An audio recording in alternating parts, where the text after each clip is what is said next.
Chapter 950. Are you all going out tonight? Fong Bei pouted and stood on the bed to tie Poplar Fruit's tie. She asked, the day before yesterday was a banquet. Yesterday was your group dinner. Today, you're going out to play together. Can't you stay with me tonight? Since the beginning of the seminar, Poplar Fruit began to feel a little busy. The main reason was that these professors and the leaders of the association were too bureaucratic. They had all kinds of social engagements. During the day, the meetings were serious, but at night, they were either eating, drinking, or having fun. Because the seminar was at Ouching University, which was several kilometers away, Poplar Fruit had to take a half-hour car ride every time he went out to meet them, so he often went out early and came back late. Originally, Poplar Fruit planned to turn down those social engagements tonight, but the professors in Guangdong province said that everyone would get together, so Poplar Fruit had to go. Chen Zhongdai told him that he had to be good at maintaining and making use of his connections. It was not easy to maintain them. If he had the opportunity to get to know his colleagues in Guangdong province, it would be of great help to his future career. Therefore, Poplar Fruit was still told by Chen Zhongdai on the phone that he had to go no matter what. However, after midnight tonight, it would be Fong Bei's birthday. Poplar Fruit was helpless. He kissed Fong Bei on the cheek and comforted her. There's really no way. But baby, don't worry. I'll come back quickly. Anyway, I'm not the protagonist. I'll sneak back when I have the chance. Poplar Fruit and Fong Bei were laughing, but one person was not happy. The following plot was inspired by a video on Weibo. Xiao Han first expressed his gratitude and apology to the original author. Kiki climbed onto the big bed from the ground next to her. She put her hands on her hips, stuck out her small belly, looked up at her father, and said in a childish voice, Papa, you go out to eat every day. Kiki doesn't like you anymore. The little fellow's words sounded a little sullen and aggrieved, which surprised Poplar Fruit. He went forward to hug Kiki, but Kiki angrily turned her head away.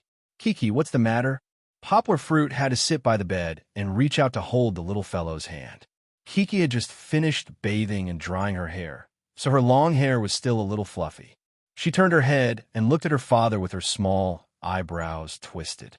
She said, Papa, you always have a show every day. It wasn't like this before. Poplar Fruit looked at Fong Bei in surprise.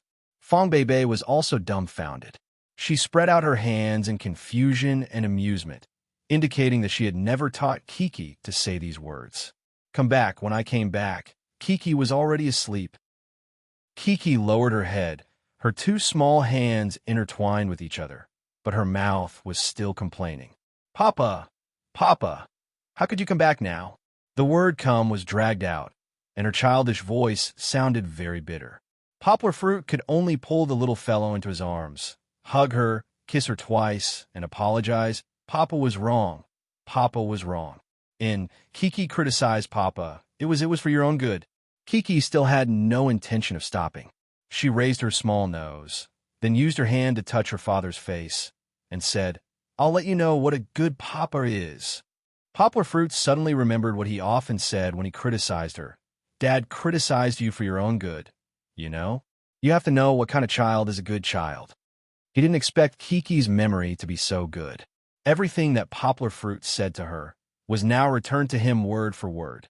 He saw the little fellow counting with her hands and said, strong, brave, sensible, obedient, polite. That's what a good papa is.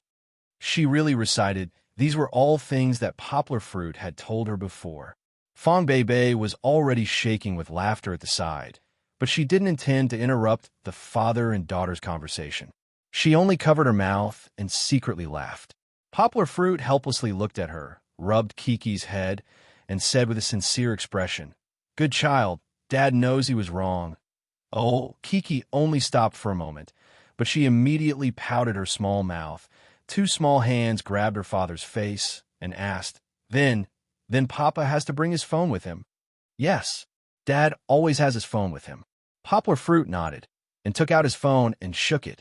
But Kiki in the morning, when she called you, Papa always hung up the phone.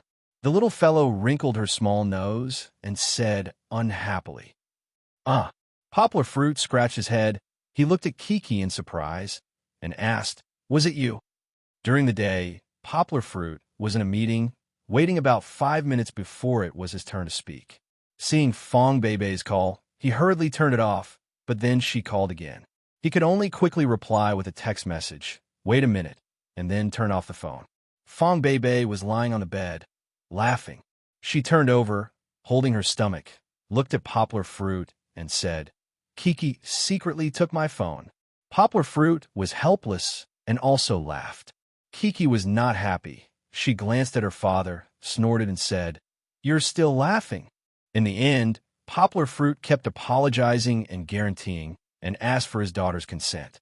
When going out, Poplar Fruit whispered to Fong Beibei, "I'll try to come back early, and I'll bring a cake. Don't tell Kiki, or else she won't sleep again." "Hee, you're so bad. How can there be such a bad father?" Fong Beibei looked up at Kiki, who was holding her hand in confusion, and whispered to Poplar Fruit, "Oh, Kiki also wants to hear."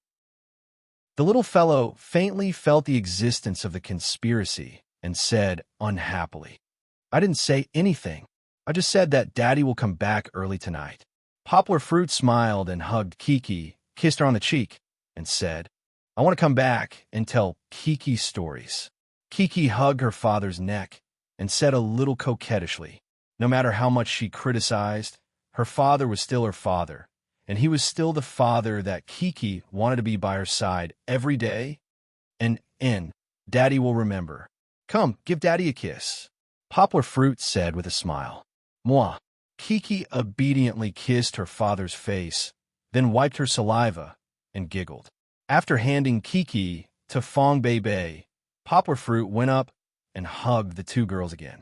Fong Beibei reluctantly pulled Poplar Fruit's hand, looked at him affectionately, and said softly, "Come back early." Poplar Fruit nodded hard, turned around, and walked toward the elevator. Although his teacher said that tonight's gathering was very important, Poplar Fruit himself had already made plans. At most, he would get to know them, and then sneak away.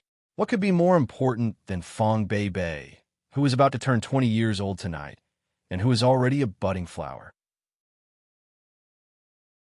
Chapter 9:51. Teacher, I'm leaving. At the gathering of his peers in Guangdong Province, Poplar Fruit had attracted a lot of attention because of the translation theory he had proposed in the past year. However, as everyone ate, drank, and played, he gradually faded out of everyone's sight. However, before Poplar Fruit sneaked away, he still had to inform Chen Zongdai. "You're a good-for-nothing." Chen Zongdai reprimanded Poplar Fruit with some dissatisfaction. This disciple of Poplar Fruit was good in every way, but he was a little unmotivated. In his opinion, as a man, it was right to value relationships. However, under the balance of the two, career was completely tied up by family. This was not qualified. Poplar Fruit smiled and said, "Teacher, you know, Beibei's birthday is tomorrow. I have to accompany her no matter what. Go. Looking at you is annoying." Chen Zongdai waved his hand and drove Poplar Fruit away. However, he added, "Happy birthday to her for me." Thank you, teacher. I'm leaving." Poplar Fruit ran away like a wisp of smoke. Good for nothing. Chen Zongdai looked at his anxious back and shook his head. Poplar Fruit ran to the dessert shop to get the cake. Then, he happily rushed back to the hotel. "I'm back." Poplar Fruit was at the door. He was not in a hurry to open the door. Instead, he sent a message to his girlfriend. "She's outside. Is she asleep?" After a while, the door gently opened. Poplar Fruit could see Fong Beibei's big eyes carefully looking outside. They were bright in the dark. After confirming that it was Poplar Fruit, she happily pulled them apart. Then, just like how Kiki welcomed her father back, she also rushed forward and hugged Poplar Fruit's waist. "Kiki is asleep. I've been talking about you for a long time. You have to apologize to Kiki tomorrow," Fong Beibei said. Poplar Fruit raised his hands and pulled the cake and flowers away from her. He lowered his head and sniffed Fong Beibei's hair. He smiled and said, "Baby, you smell so good. Tell me honestly, have you secretly opened the gifts to look at them?" Fong Beibei raised her head and giggled. Patting Poplar Fruit's chest, She lowered her voice and said, "Of course not. If I secretly opened it, wouldn't it be meaningless? Let's go, we'll talk when we get back." Poplar Fruit smiled and returned to the room with his girlfriend. Then he placed the cake on the table and handed the bouquet of flowers to Fong Beibei. "Why is it cake and flowers?" Fong Beibei held the flowers. She was still very happy, but she said, "How expensive is it to buy flowers in Macau? What's there to be afraid of?" Poplar Fruit walked behind Fong Beibei and hugged her from behind. He whispered in her ear, "I have to learn to be romantic. You're dressed so beautifully tonight." When Fong Beibei turned her head, Poplar Fruit kissed her on the lips and said with a smile. Fong Beibei broke away from Poplar Fruit's embrace. Holding the flowers in front of her chest, she smiled and asked, "Is it beautiful, or is it beautiful?" In fact, Fong Beibei didn't have many clothes today. The only thing Yanghua could see was a long blouse, which was Yanghua's. Underneath, there was what she should have. Below, there were long, slender legs. Otherwise, why would Yanghua be in such a hurry to return to her room? "You're beautiful." Poplar Fruit sat on the edge of the bed and stretched out his hands. He looked at Fong Beibei with some desire and said, "Come, let Uncle have a look." "Strange uncle." Fong Beibei looked at Poplar Fruit with a reproachful look. Her pink face was a little red. Putting the flowers on the table, she bit her lower lip and walked over. She stretched out her hand and interlocked her fingers with Poplar Fruit's. As their bodies got closer and closer. Unfortunately, Poplar Fruit was still wearing trousers. "Where did you learn this?" Even though Poplar Fruit was sitting on the bed, he could still look into Fong Beibei's eyes. He squeezed Fong Beibei's little hand and asked with a smile. At first, Fong Beibei didn't even know. But today, she was so serious. It was the first time she was dressed, so that Poplar Fruit almost flowed out. Fong Beibei blushed and admitted in a low voice, "I looked it up on the internet." Poplar Fruit actually didn't notice that the pressure that Zheng Yujie brought to Fong Beibei wasn't something that could be dispelled with just a few words from him. This pressure even made Fong Beibei unable to eat well and sleep, especially when Poplar Fruit and Zheng Yujie went on a business trip to Canada. Fong Beibei sometimes wasn't as smart as Poplar Fruit when it came to relationships. If it wasn't for Poplar Fruit giving her a stable sense of security, Fong Beibei would probably have sunk herself into love again. It was also because of this pressure that Fong Beibei shyly broke the pace of her relationship with Poplar Fruit. She changed from passive to active, just like the Weibo post she saw on the internet. "If you want to hold the heart of Scorpio man, you have to lock his love in bed." Nonsense. If Poplar Fruit knew, he would definitely give her a slap on the butt, not knowing whether to laugh or cry. However, some knowledge on the internet wasn't lying. Fong Beibei secretly learned from an article on the internet that night. Men like women's dressing the most to change her outfit. Although she was embarrassed and also embarrassed to pretend to pick up something, it still made Poplar Fruit's blood boil. Little vixen. Poplar Fruit gritted his teeth, pulled Fong Beibei into his arms, and kissed her face before taking his clothes to the bathroom to take a shower. The room in the Sheraton Hotel had a balcony, but at this time, the wind was still a little cold outside, so Poplar Fruit and Fong Beibei could only choose to celebrate their birthday in the room. Fortunately, after Kiki fell asleep, it was difficult to wake her up, so Poplar Fruit and Fong Beibei could talk without worry. There was only a small light in the room, so it was dim, but it was quite romantic. Come, make a wish." Poplar Fruit smiled, brought over the cake with an exaggerated 20 candles, and then gently hummed the birthday song in Fong Beibei's ear. Fong Beibei pulled Poplar Fruit to sit down on a chair, and she sat on Poplar Fruit's lap. She took Poplar Fruit's hand and hugged it in front of her chest. Her cold little hand covered the outer layer, and she said coquettishly with a smile, "I want you to make a wish with me, okay?" "Okay." Poplar Fruit smiled, hugging Fong Beibei's soft body, and the two closed their eyes to make a wish. After Fong Beibei blew out the candles, Poplar Fruit patted Fong Beibei's little butt, letting her get up first. "I'll cut it for you," Fong Beibei said with a smile as she took a plastic knife, smeared some cream on it, and stretched it in front of Poplar Fruit. Poplar Fruit licked it and said with a smile, Then you have to cut a piece for Kiki first. I still have to rely on it to apologize to Kiki tomorrow. Fong Beibei rolled her eyes at Poplar Fruit. This guy really knows how to ruin the atmosphere. When Poplar Fruit was cutting the cake, Fong Beibei was at the side, secretly eating the fresh strawberries on the cake, and asked, "Uncle, what did you wish for just now?" "Mia, I wish that our family can be together forever, healthy and happy," Poplar Fruit said with a smile. This was his wish all along, and he also had the same wish on his birthday last year. "Me too."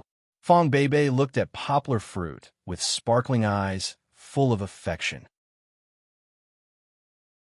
Chapter 952. I want to go out and see the stars. After eating half of the cake and wiping half of the cake on Poplar Fruit's face, Fong Beibei stood obediently and raised her head to let Poplar Fruit wipe her face clean.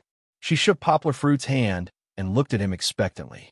Poplar Fruit patted Fong Beibei's head and asked, "It's so cold outside. You still want to go out?" I want it. Fong Beibei shook Poplar Fruit's hand and said softly, "Then you have to wear clothes." Poplar Fruit pressed his two hands and kneaded Fong Beibei's flesh as if he was kneading dough. No, I won't wear it." Fong Beibei was acting coquettishly today. She hung on to Poplar Fruit's neck, jumped up, and said with a smile, "I want you to carry me out to see the stars." Poplar Fruit was afraid that she would fall, so he put one hand on Fong Beibei's waist and the other on her little butt. However, it was different from usual. Today, Fong Beibei, in words omitted, only had one item, in words omitted. Poplar Fruit's big hand was propped up from the bottom.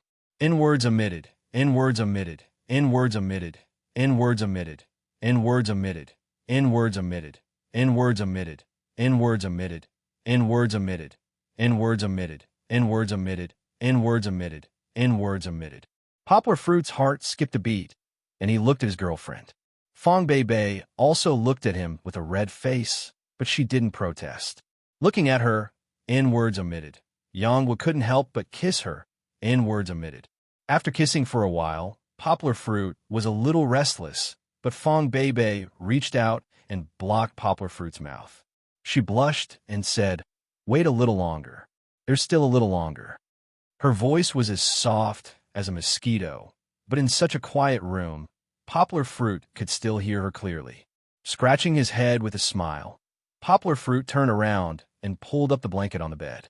She was currently neck. "There's still a present." Fong Beibei wrapped the quilt around herself and waited for Poplar Fruit to take the gift that was still in the process of being wrapped. The two of them then went out to the balcony and sat on the bench while hugging each other. "Are you cold?" Poplar Fruit asked with concern. He covered most of the quilt on her body, and he also covered some places that might be. "No, I'm not cold. You're here." Fong Beibei also snorted sweetly with a nasal voice. "Actually, there's nothing to see in the stars outside." Poplar Fruit smiled and said, "Next time, I'll take you to my house to see it. It's far away from the big city, and it's a natural starry sky. Today is today, and the future is the future. Today is very important. I want to leave more romantic memories." Fong Beibei sat in Poplar Fruit's arms and fondled Poplar Fruit's handsome face. Through his deep eyes, she looked at the starry sky in his eyes. Sitting back to back on the carpet, listening to music and talking about wishes, Fong Beibei softly hummed the most romantic thing. Poplar Fruit still wanted to sing with her, but Fong Beibei reached out her hand and blocked his mouth. "This guy's singing is out of tune. It's fine as long as it's nice to listen to." Fong Beibei's singing was very good. Her voice was light and filled with deep emotions. Poplar Fruit couldn't help but gradually become infatuated. "The most romantic thing I can think of is to slowly grow old with you. Along the way, I'll collect bits and pieces of laughter, and we'll talk about it slowly in the rocking chair in the future. Just like this, we'll hold hands and slowly walk through the long river of life together. When you and I both have white hair, just like today, we'll sit on the same rocking chair and look at the bits and pieces of romance that we've experienced together and let happiness swirl in our hearts like a small whirlpool. The most romantic thing I can think of is to slowly grow old with you. Until we're too old to go anywhere, you'll still treat me like a treasure in the palm of your hand." Fong Bebe leaned on Poplar Fruit's shoulder and sang affectionately. Poplar Fruit was also fascinated by it. Suddenly, he felt a drop of water suddenly fall on his neck and break into several pieces. Poplar Fruit's eyes instantly became clear. He gently held Fong Bebe's head, only to find that his beloved little girl's face was mottled with tears. It was already cold from the cold wind of the upper level. "Baby, what's wrong? Why are you crying?" Poplar Fruit asked. He lovingly wiped away the tears on Fong Bebe's face with his thumb and held her small face in his warm palm. "Uncle." Fong Bebe held Poplar Fruit's hand in a daze. She gently rubbed her face against it and whispered, "I'm so scared. I'm scared that one day you won't want me anymore. What'll I do then?" "Silly girl, we'll always be together." Poplar Fruit looked at Fong Bebe affectionately, rubbed her head, and said. He knew that Fong Bebe's heart was the source of her uneasiness. He could only comfort her again and again, tirelessly. Fong Bebe leaned her head on Poplar Fruit's chest. Like a child, she stretched out her pinky, pouted her small mouth, and said, "You have to pinky swear with me. You can't go back on your words." Poplar Fruit pinky swear with her and swore very seriously. Poplar Fruit pinky swear with Baby today. "In this life, I'll never change my mind to Baby. I'll always spoil her, and I'll never be fierce to her. I'm your baby." Fong Bebe's heart was sweet. She gently drew on Poplar Fruit's chest, as if she was writing the word baby in a Poplar Fruit's heart. Of course, Poplar Fruit laughed and pinched Fong Bebe's nose. In this way, Poplar Fruit enjoyed the luxurious lights and starlight in Macau. Fong Bebe, who first proposed to see the stars, didn't even want to move her eyes. She smiled sweetly and leaned on Poplar Fruit's arms, enjoying the warmth of this moment. She couldn't feel the cold. Even her exposed face was protected by Poplar Fruit's hot chest and gentle palm. Her body was warm, and so was her heart. Actually, the gift can be opened in advance. Fong Bebe couldn't bear it anymore. She reached out and gently pulled the ribbon on the square box. She didn't dare to use force, so she just fiddled with it. "You have to go in and open it," Poplar Fruit said as he pinched her slightly cold little nose. "Well, let's go back." Fong Bebe nodded and said expectantly. Back in the room, sitting cross-legged on the bed, Fong Bebe saw Poplar Fruit's gaze involuntarily. She shyly pulled, "N word omitted here," and covered, "N word omitted here." "I'll open it." Fong Bebe licked her lips and asked eagerly, "Open it." Poplar Fruit smiled and sat beside her and watched. The packaging ribbon and colorful paper box were slowly peeled off, and the crystal-like transparent glass box inside gradually revealed its true appearance. Fong Bebe couldn't help but cover her mouth and look at the transparent box in surprise. There were blue and purple flowers blooming. Although it was made of cloth, it was exquisite as if it was real. It was very beautiful.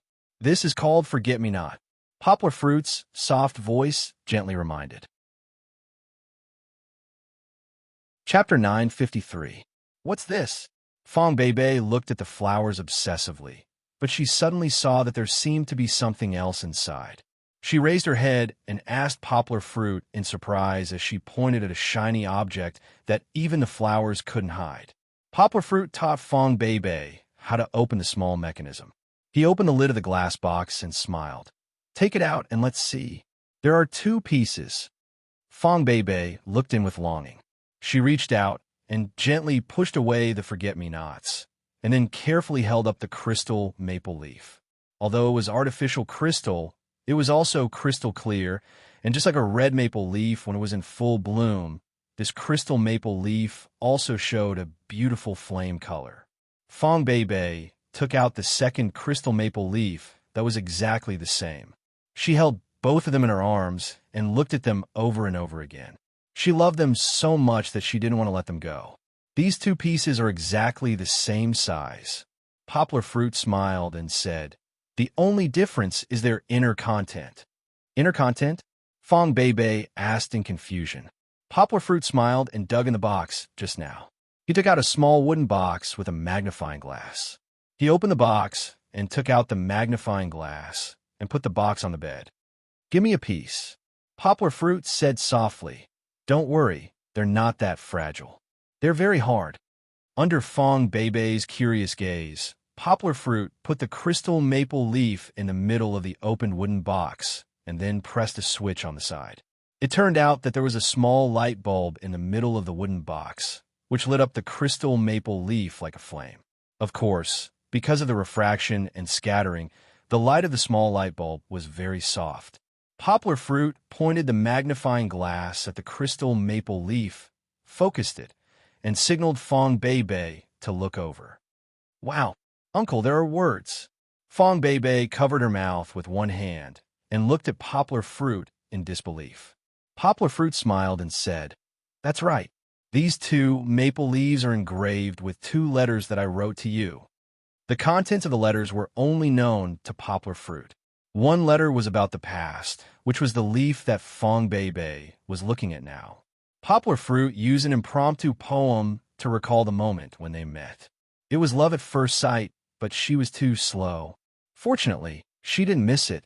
The second letter was about the future, whether it was Poplar Fruit's promise or his vision. Poplar Fruit wrote the most beautiful future he could imagine on the crystal maple leaf that symbolized eternity, and gave it to Fong Beibei, promising her eternal love for a lifetime. Papa, before she looked at it seriously, Fong Beibei's tears fell again as if they were worthless. But this time, they were tears of gratitude. Silly. Poplar Fruit lovingly wiped away her tears and smiled. You haven't looked at it yet. Why are you crying? Fong Beibei gently pushed Poplar Fruit's arm, and her beautiful eyes were filled with affection. She pleaded, Uncle, can you take a shower? I want to finish reading it myself. Although there weren't many words engraved on each leaf, Fong Beibei still wanted to read it slowly and quietly. Only in her own environment could she immerse herself in it and feel the love that Poplar Fruit engraved on it. She didn't want to miss a single drop. Poplar Fruit nodded. As he got up, he reminded her, Then you have to promise me, even if you're touched, you can't cry. You have to smile. Our love is to be happy. If you cry, you won't look good. Fong Beibei nodded vigorously. Poplar Fruit took his clothes and walked into the bathroom. Watching his back disappear after the bathroom door closed, Fong Beibei picked up the magnifying glass and carefully moved the small box with the maple leaf in front of her. Her movements were gentle, as if she was worried that it would break if she used too much force. At first, Fong Beibei was still trying to find the right angle and distance. The small engraved words flickered under the magnifying glass.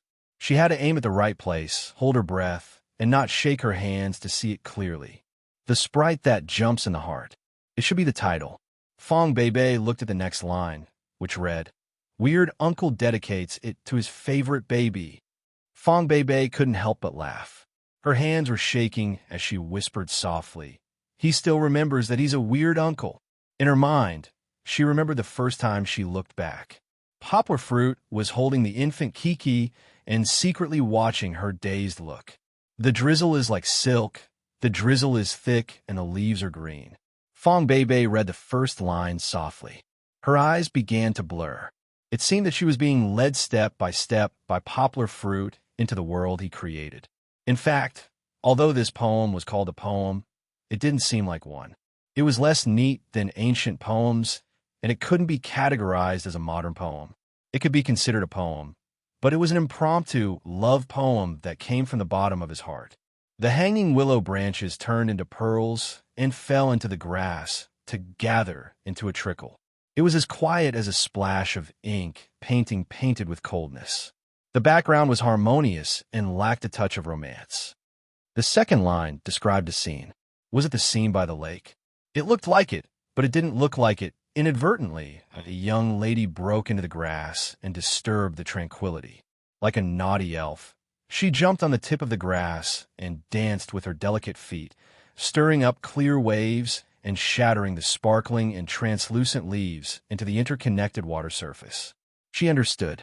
The first picture was about Poplar Fruit's state of mind. Because of his ex-girlfriend's departure, he was sad, tearful, gloomy, and lost. But Fong Beibei's sudden intrusion brought life to his state of mind, brought happiness and hope. Fong Beibei might not know, and Poplar Fruit might not notice, but at that time, his heart was already opened. Like a stupid painter, this world was dazzled by the happy figure and her unrestrained big eyes.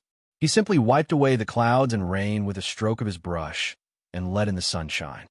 He looked at the beautiful figure by the lake and her smiling big eyes. His state of mind was suddenly enlightened. Fong Beibei's kindness and gentleness were like sunshine, imprinted in Poplar Fruit's heart, making him feel warm. The lazy sun is like satin, soft and warm, spreading ripples in the stream. At the end of the song, Poplar Fruit used the same sentence pattern to express his feelings.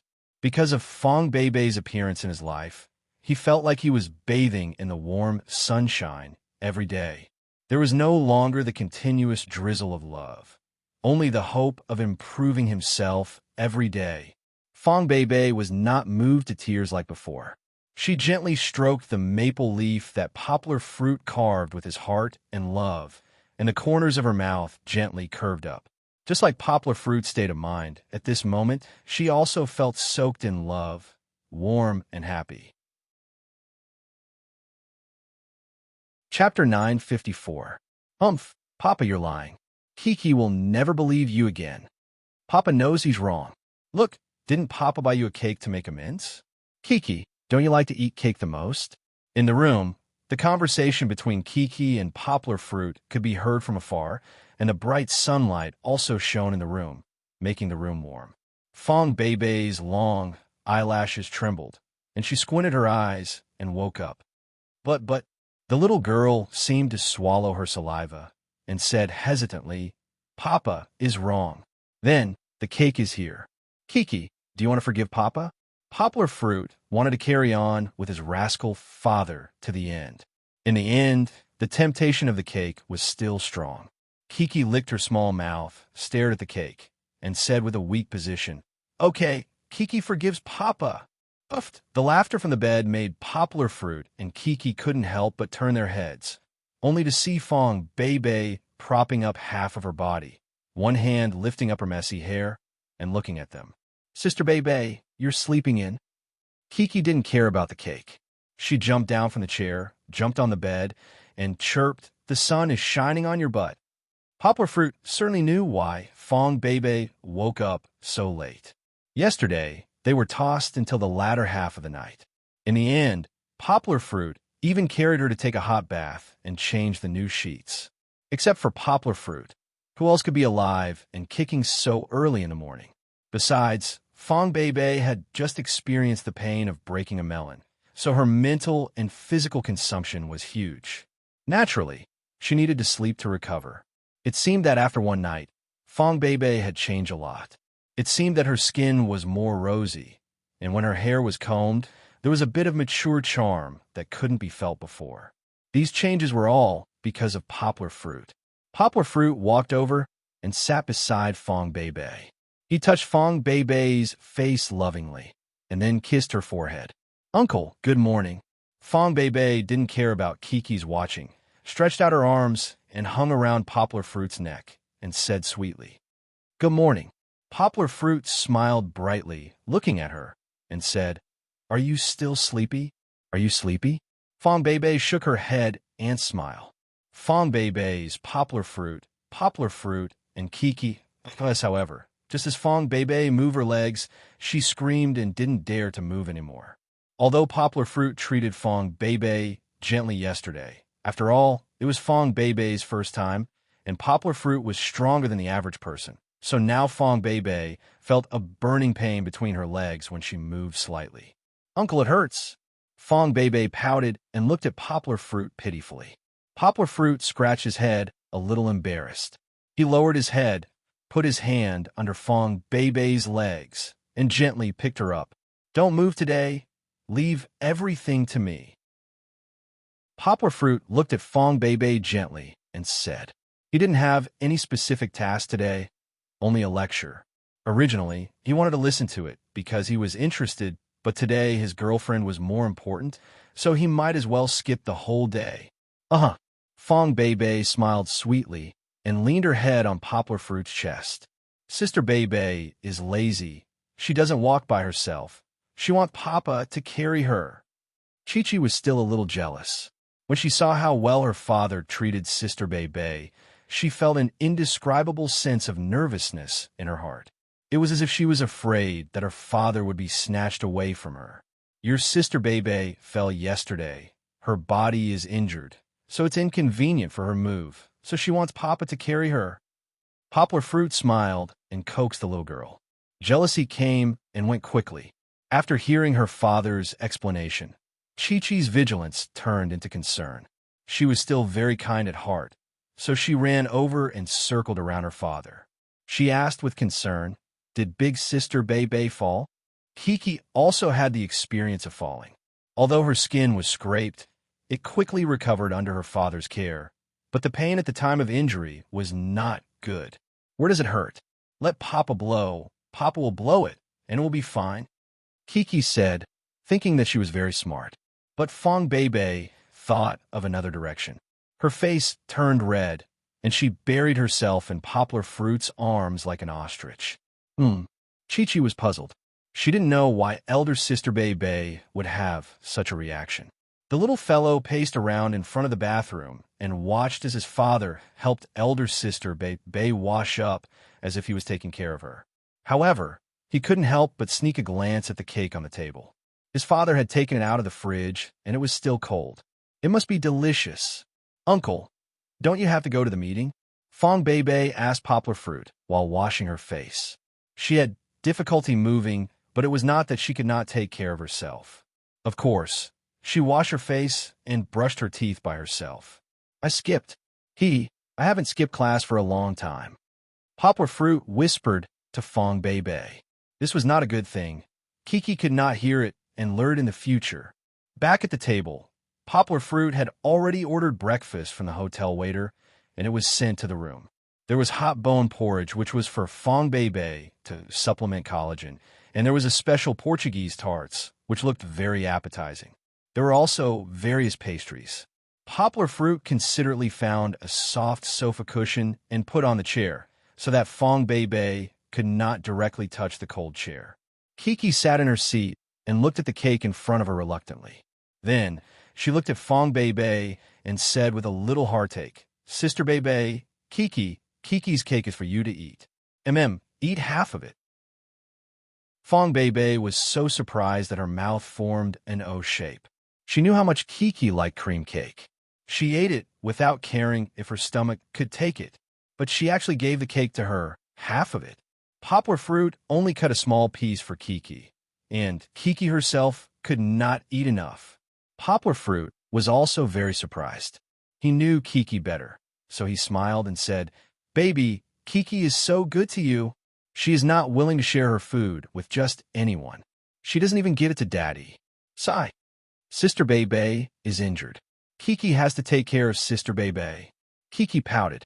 She felt that what her father said was wrong, even though she could not figure out what was wrong. Fong Bebe was so moved that her eyes became watery. She reached out and hugged Kiki, kissing her. She even rubbed her face against Kiki and said emotionally, "Good Kiki, Sister Bebe is very happy. But Sister Bebe can't eat cake today because the cream is too greasy. Sister Bebe needs to eat porridge to recover quickly." Fong Bebe smiled and said to Kiki, "So this small piece of cake, Kiki should eat it herself." Kiki immediately became happy. It seemed that this little foodie was still a little foodie. Chapter 955. It was said that people would be in high spirits when faced with happy events. Poplar Fruit was the same. He had grown from a young boy to a man in a sober state. After returning to Yangcheng, Poplar Fruit was like a cheater, encountering several good things in a row. First, the selection of national top 10 university students finally came to fruition, and Poplar Fruit became the only winner among the university students in Guangdong province. Some of the school's official media outlets began to promote this matter, and even some media outlets joined in the fun. Poplar Fruit didn't care much. He even refused to accept interviews from the media as usual, and let this matter slowly fade away. Of course, this matter still had an impact on Poplar Fruit. After a week of publicity, the award would be awarded. Poplar Fruit, under the arrangement of the school, would also launch a tour of more than a dozen universities in Guangdong province for more than a month. The second good thing was Poplar Fruit's research on health taiji fist.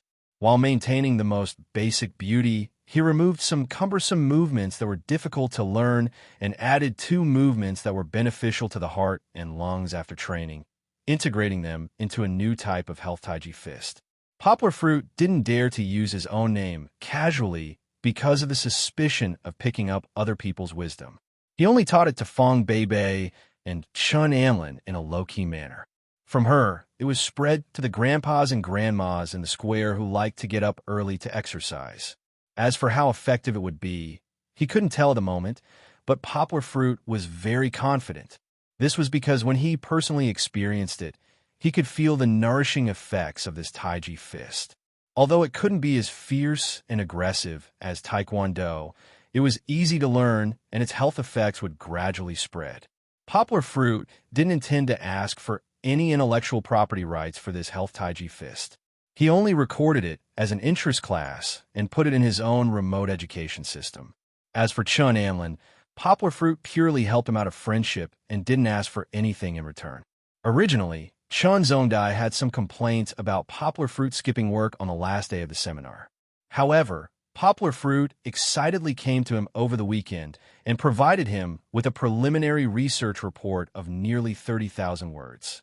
Chun Zongdai also forgot about his dissatisfaction.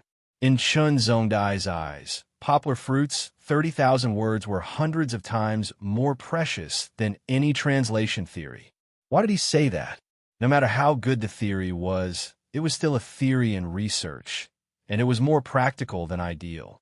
In addition, it was used for top translators, and it didn't reflect its value to ordinary translators. Poplar Fruit's latest preliminary research report came from a flash of genius. If it could really be realized, it might overturn the entire pattern of teaching Chinese to the outside world. It might even bring new help to the spread of Chinese. That's right, this was the new method of learning Chinese that Poplar Fruit suddenly wanted to study. He believed that Chinese was judged to be the most difficult language to learn for a reason. However, with a glorious history of Chinese for thousands of years, Poplar Fruit firmly believed that Chinese wouldn't become more difficult to learn. The difficulty was caused by cultural and linguistic differences. Therefore, Poplar Fruit wanted to find a new breakthrough to change the situation of the difficulty of learning Chinese. Of course, Poplar Fruit only treated this as a research project. He didn't think that he could quickly make a change that so many sages couldn't do for thousands of years. However, after returning from Macau, Yanghua felt refreshed, and his mind was better than ever. With a flash of inspiration, he seemed to have found a path that led to the Sunshine Avenue. Word disassembly method. The following content is purely Xiao Han's imagination. Just let the officials laugh it off. Don't think too much about it. Just like English words can be disassembled into several English letters, Chinese characters can also be disassembled into different radicals. However, because the pronunciation of Chinese characters didn't have much to do with the radicals, it was difficult to conclude an effective rule. On the other hand, Yang was suddenly thought of something that might be useful. It was to look for the meaning and pronunciation of Chinese characters that were separated from the sub-elements of the radicals and other Chinese characters. Through word disassembly, Poplar Fruit had summarized the pronunciation rules of nearly 100 common prepositions and formed the 30,000-word research report in Chun Zongdai's hands. However, Poplar Fruit's report still had limitations. First of all, Poplar Fruit's research basis wasn't the simplified Chinese characters commonly used in mainland China, but rather, it was a bit of a return to the traditional Chinese character model. Although he could dig out a lot of rules, it still had a negative impact on the long-term development of Chinese literature. Such complicated and obscure traditional Chinese characters will increase the difficulty of learning. Chun Zongdai pointed out and said, "Don't think that the implementation of simplified Chinese characters is for political reasons. The simplified Chinese characters themselves are to make Chinese characters easier to recognize and write, and reduce the cost of learning. This was not difficult to understand. In Europe and America, people called the traditional Chinese characters traditional Chinese, while the simplified Chinese characters were called simplified Chinese, simplified Chinese. It could also be seen that the simplified Chinese characters were easier to learn. However, this was also a challenge for poplar fruit. Don't think that simplified Chinese characters are the simplification of traditional Chinese characters. You can definitely see the shadow of traditional Chinese characters in simplified Chinese characters. This was a wrong understanding. This was because the process of simplifying traditional Chinese characters included two aspects. The first was the familiar reduction of strokes, which was the so-called simplification. The second was to reduce the number of words and abolish the different forms of characters with different sounds and meanings. But in between, there must be a trace to be found. But this was also a big project that definitely wasn't a small amount of work. Would poplar fruit be scared? How could it be? Even if Chun Zongdai repeatedly warned poplar fruit to keep it a secret and not let others steal the research results, poplar fruit didn't feel the slightest bit of pressure when he was asked to do the research alone. On the contrary, poplar fruit felt his fighting spirit soaring. It had been a long time since he had encountered such a difficult challenge. Then let me conquer this big research project. Chun Zongdai looked at poplar fruit. He was a little gratified and smiled with some expectation. After you finish this research, even if you haven't graduated from your PhD, you'll have enough qualifications to be promoted to a professor. Although poplar fruit was asked to do this research alone, Chun Zongdai's support for poplar fruit didn't decrease.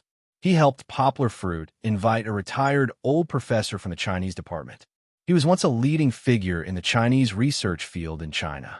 He let poplar fruit follow him for a while. Although poplar fruit was proficient in more than a dozen foreign languages, he hadn't completely understood the essence of Chinese yet. Next, in this semester, in addition to his own courses, poplar fruit would also learn all the knowledge in the field of Chinese research from this old professor. Is this a kind of reforging in the academic field? Chapter 956. After returning to Yangcheng, poplar fruit realized that his life had become much more interesting. During the day, he would either give lectures to the students of Higashiyama University or the children of Xiong Village in Litong County. He would also mix around with a group of professors, graduate students, and people from Beijing International Studies University, such as Professor Rowling, to research and perfect the almost mature translation theory. At night, poplar fruit would go home and have dinner with Fong Beibei and Kiki. Then, the family would go for a walk or go to a music party organized by the students in school. At night, poplar fruit and Fong Beibei, who were addicted to the taste, naturally couldn't help but be entangled with each other. Except for the first 2 nights when Fong Beibei was resting, there was a serenade playing in the bedroom almost every night. Poplar fruit's body was too strong. He didn't even know how to feel tired. Fong Beibei couldn't help but beg for mercy every time. Fortunately, a young body's recovery ability was strong. He could continue to fight the next day. Under Yang was nourishment. Although Fong Beibei didn't really turn from a young girl to a young woman immediately, her face was rosy, her skin was translucent and lustrous, and her complexion was also in high spirits. Compared to before, it was as if there were ripples in a clear spring. She was so beautiful that she looked like a beauty with heavy makeup in a Korean drama. Wasn't this the happy life of having a wife and a daughter what poplar fruit was looking forward to? Unfortunately, the good days didn't last long. Poplar fruit once again asked for leave from the students and moved his class from Friday to next Monday. He had to go to Litong County because the workers brought by Fat Dragon and Kai Si-min went on strike. When they were recruiting, poplar fruit also went to take a look. He also told Fat Dragon and Kai Si-min to emphasize the hardships of outdoor and mountainous work. However, it seemed that they still didn't take it seriously. Now that they were on the mountain, they were complaining. After working for a few days, more than 10 people came together and said that they were quitting. They wanted to get their pay and leave. Thinking about it, it made sense. Most of the people who knew a little about computers and circuit diagrams were college students or technical geeks who had been raised in the city all year round. How could they bear the difficult conditions on the mountain and be troubled by mosquitoes? When they heard that they were going to Guishan province for field work, they all thought that they were going to go sightseeing. In the end, there were mountains and rivers, but they were barren. It wasn't a romantic hotel like he had imagined. He stayed in a villager's house and slept on straw mats and heatable brick beds. She was not as affectionate as he had imagined. The child from a poor family was sallow and emaciated. She was not good-looking at all. There were no exotic delicacies, as she had imagined. There was only porridge that had been boiled to a pulp and salted vegetables that did not have the smell of meat. Poplar Fruit knew that the standard of living was very poor. When he had first come to Xiong village, it was more or less the same. It was he who had paid for Xiongji's family to improve their meals. Fat Dragon and the others had the support of the government this time. According to Fat Dragon, before they went up the mountain, the county treated them to a good meal. After they went up the mountain, the town sent them some meat and poultry every few days. The villagers also gave them a lot of eggs that they were reluctant to eat. But the human heart was hard to satisfy. Not everyone could be moved by the actions of the villagers like Poplar Fruit and the others. The 10 people who collectively went on strike not only didn't want to stay on a mountain for a moment longer, but also made a fuss about asking Fat Dragon to give them their pay. They hadn't worked for half a month yet, and they already wanted 2 months' pay. 1 month was compensation. The quarrel was endless. Therefore, the project on the mountain was interrupted. Fat Dragon and Kai Simin were not very opinionated people. Only Poplar Fruit could do it. After receiving the news, Poplar Fruit immediately took the earliest flight to Guishan province the next day and rushed to Lidong County. He didn't bring Kiki along this time. Fong Bei would take care of her at home. It was better than traveling with him. When they arrived at the mountain village where the striking people gathered, it was almost evening. Poplar Fruit pulled Fat Dragon and Kai Simin to discuss. How is the situation now? Has it eased up a little? Fat Dragon shook his head and said dishearteningly, "No, it's been going on since yesterday. They even said that we should pay them 3 months' pay because we tricked them to come here." Kai Simin also nodded silently. The two of them had been a little exhausted facing this group of people for the past few days. They thought that they could work hard for a month and benefit thousands of poor children in the mountainous areas, which could be considered as accumulating good karma. But they didn't expect that there were still too many people who didn't look the same. Once they couldn't get the glory and wealth they wanted, they suddenly changed their faces. Especially the one who led the strike, who was personally promoted by Kai Simin to be the team leader. "Brothers, it's none of your business." Poplar Fruit patted their shoulders and comforted them. "Don't worry. Leave the rest to me. You guys go and turn on the camera. I'll talk to them. Secretly help me record the whole process, on and off the stage." Poplar Fruit was a little cautious in the face of these rascals. Not only that, he also brought a few young and strong men from Xiong village with him this time. Then he called out to the young and strong men in the local mountain village and easily invited these people to the ancestral hall in the village where Poplar Fruit was. Little boss. Everyone knew Poplar Fruit. When they first set off, Poplar Fruit even invited everyone to have a meal together to send them off. Besides, Poplar Fruit's reputation was out there. They had long heard of him and often talked about him in private. However, it was different from when they first ate together.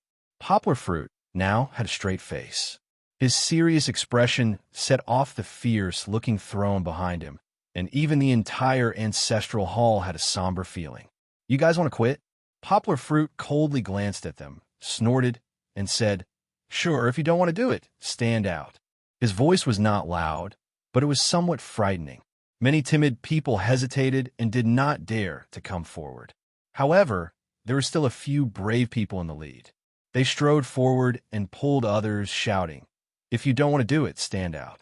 What are you afraid of? What could he do to us?" Under the lead of these few people, more than a dozen people slowly stood out. The rest of the people who were still watching, or who had never thought of doing it, sat at the back with their mouths open and stared blankly. "Very good." Poplar Fruit was not angry, but laughed. He smiled faintly and gently clapped his hands. Then he slowly asked, I heard that you guys don't want to do it anymore because the conditions on the mountain are too bad. So what? The leader straightened his neck and said, Who told you to trick us into coming to this godforsaken place? Only a ghost would want to stay here. Godforsaken place? Poplar Fruit chuckled. He saw the angry look on the faces of the few mountain village youths behind him. He spread out his hands and said, This is a place where people live. How can birds poop here? If you want to find a place where birds poop, sure, I'll take you to the back of the mountain for a walk. I guarantee that there will be bird poop everywhere. Chapter 9:57. Poplar Fruit rarely had a black face, but he was really angry today. Even though he had rushed here for a day, Poplar Fruit did not have time to rest and stood in front of this group of people who were on strike. However, he was criticized by the other party. What right do you have to talk about me? Aren't you shirking your responsibility? We're staying on this ghost mountain in the middle of nowhere. Where are you? Don't think that we don't watch the news. The meaning was very straightforward. They were saying that Poplar Fruit was having a good time in Macau, but they were deceived to come here to suffer, so they felt unbalanced. It seemed that it was not a good thing to let Fat Dragon spread the internet on the mountain too early. However, Poplar Fruit was magnanimous about this matter. He looked at them indifferently and said, I didn't accompany you this time because I had something to do. Even if I went to Macau, it was to attend an academic conference. This explanation is not for you to hear. It's for the friends who are still willing to help with the remote education of our mountain children and work hard together. Poplar Fruit looked at the few dozen people with a trace of warmth in his eyes.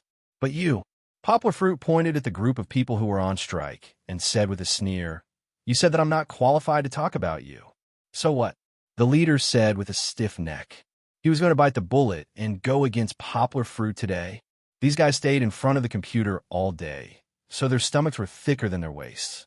Looking at the unfriendly meow people around them, their hearts were beating fast. If the leader didn't back down, they would have fallen down in fear. Poplar Fruit spread his hands and pointed to the young people of Sheung village next to him and said, I'm not qualified. What you say doesn't count. You can ask them. Last summer, I, Mr. Long, and Mr. Kai each stayed in Sheung village for more than a month. What we did was the same as what you're doing now.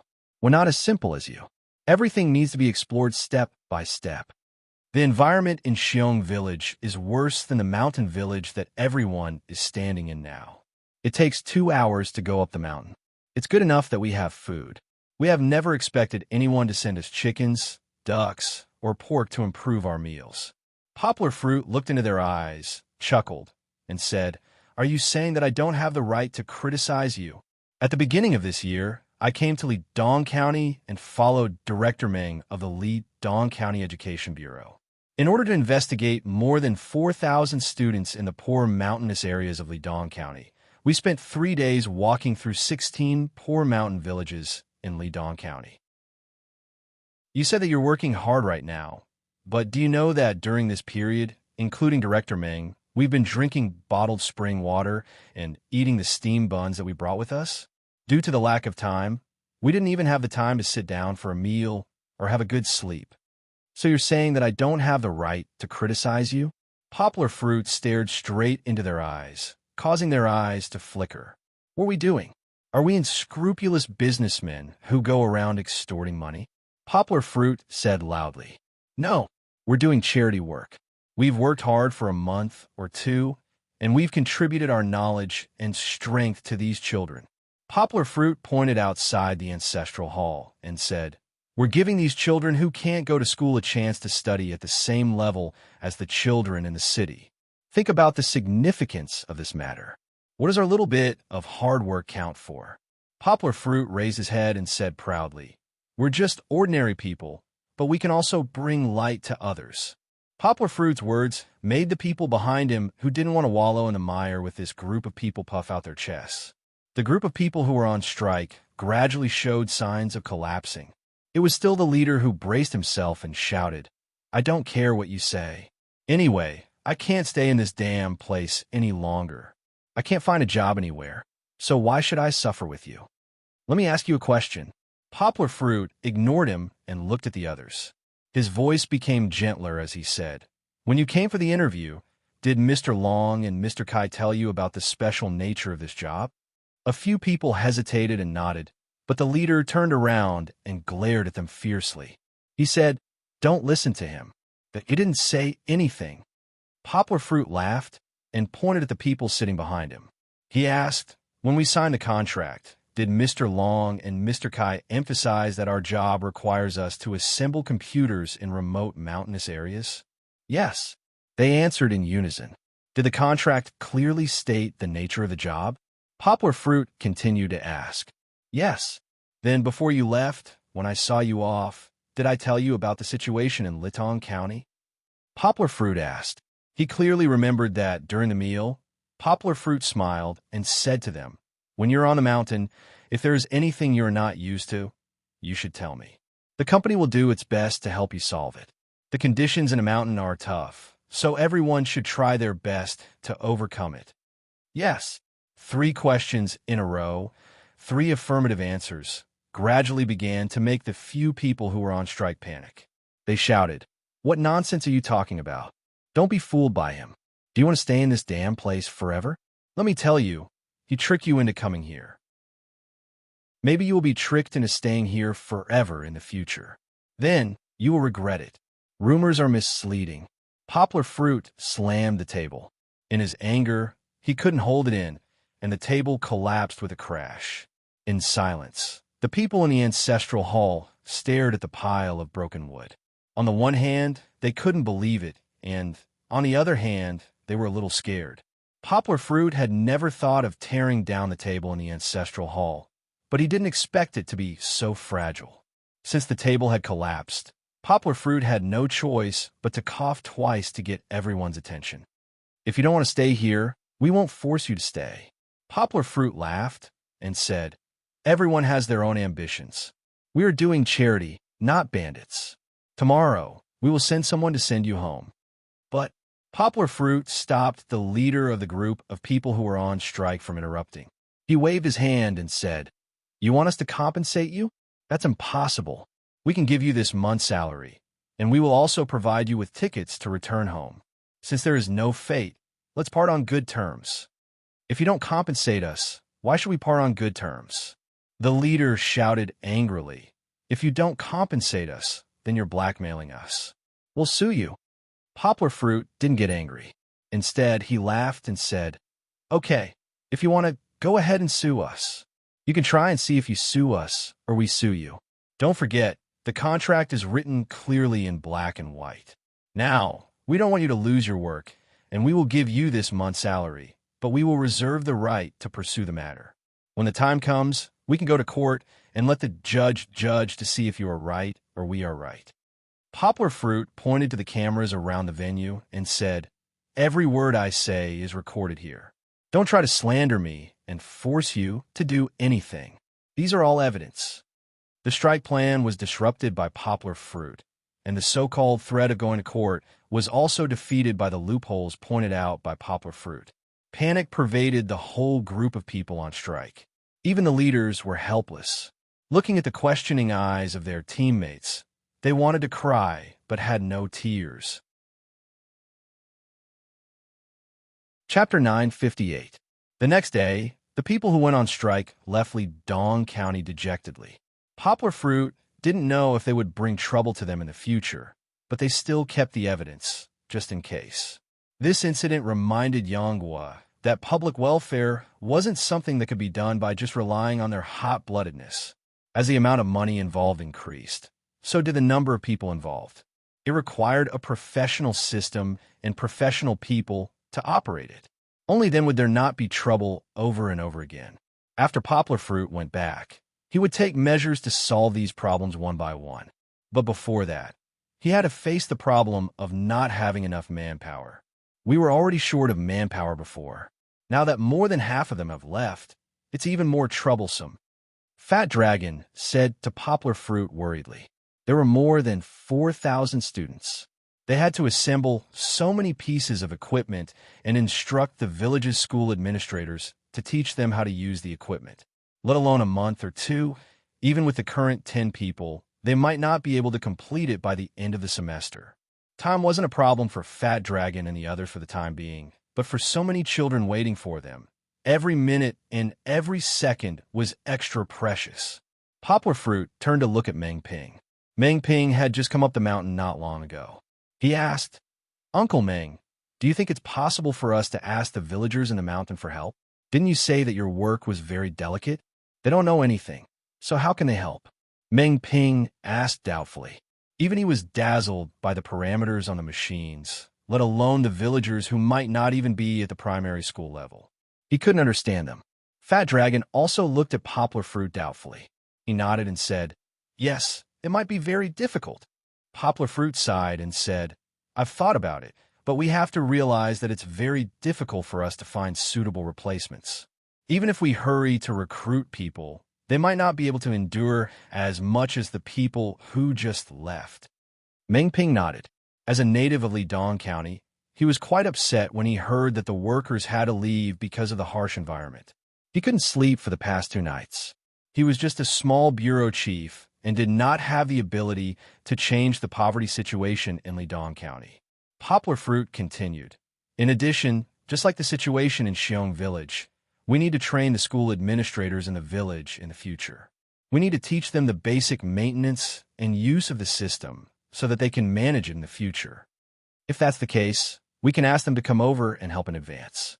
We'll train them first before they join us in the construction of the equipment." Poplar Fruit explained, if they can help us, they can also manage the equipment well in the future. It's killing 2 birds with 1 stone. Fat Dragon scratched his head and said, "It's still hard to teach, right? The training time is very long. My suggestion is to take it 1 step at a time.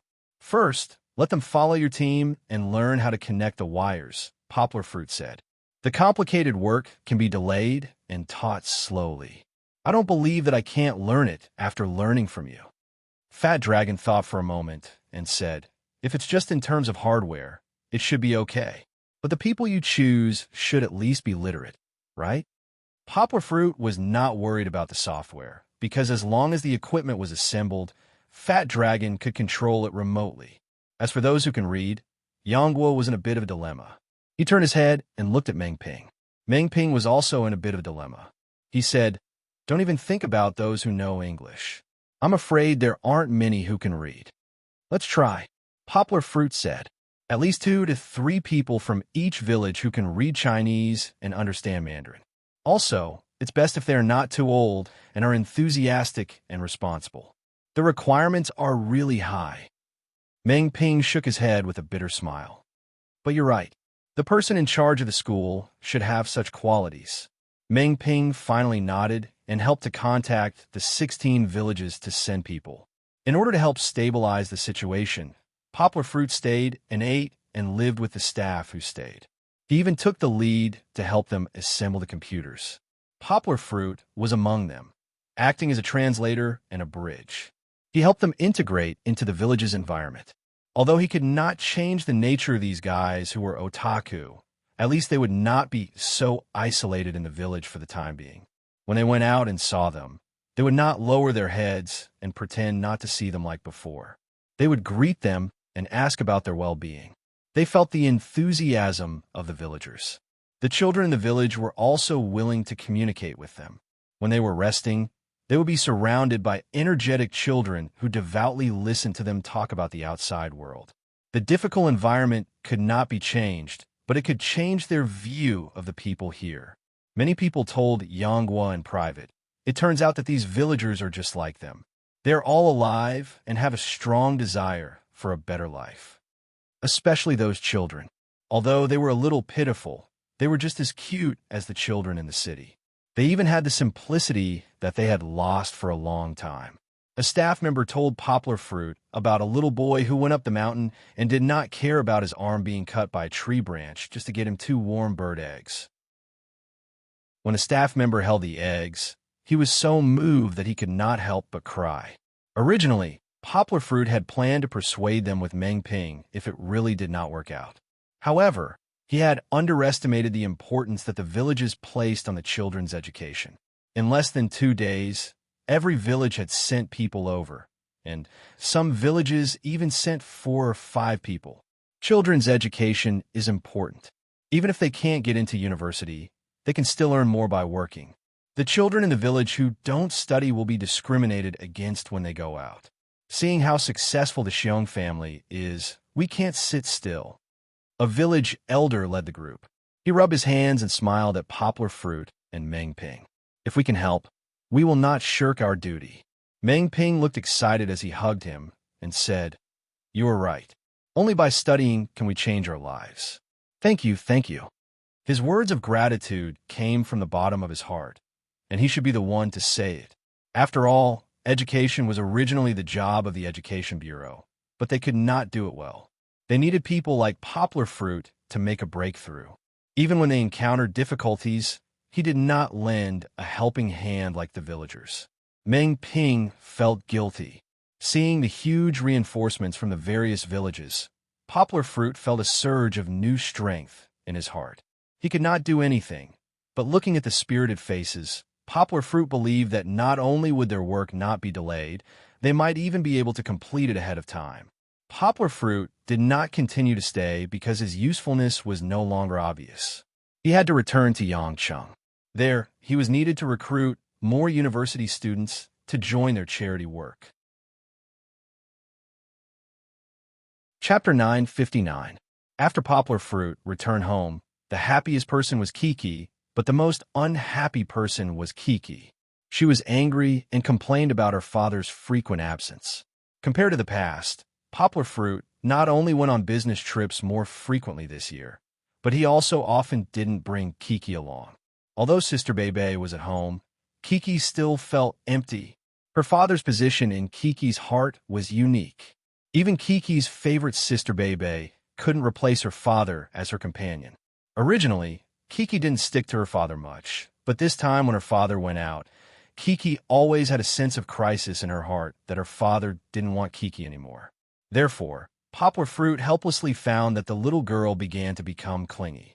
She needed her father to feed her when she ate, play with her father, take care of her father when she bathed, tell her father a story when she slept, and wake up in the morning when her father woke up.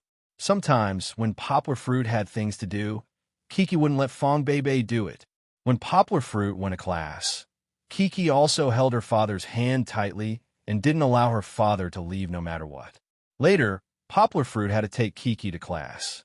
Although the little girl was quite obedient and sat on the chair next to him, it was still inconvenient and bad influence. However, Poplar Fruit still thought it through. If it was bad influence, then it was bad influence. As long as Kiki was happy, it was fine. Because of her father's company, the tension and worry on the little girl's face had disappeared without a trace. Instead, it was replaced by a bell-like laughter every second of every day. It could be said that it was an unrestrained laughter or a silly laughter, but Yonghua felt that her daughter's laughter was the most beautiful music in the world. For her happiness, it was worth sacrificing even a little bit. However, this also had something to do with Poplar Fruit's decreasing attention in the country.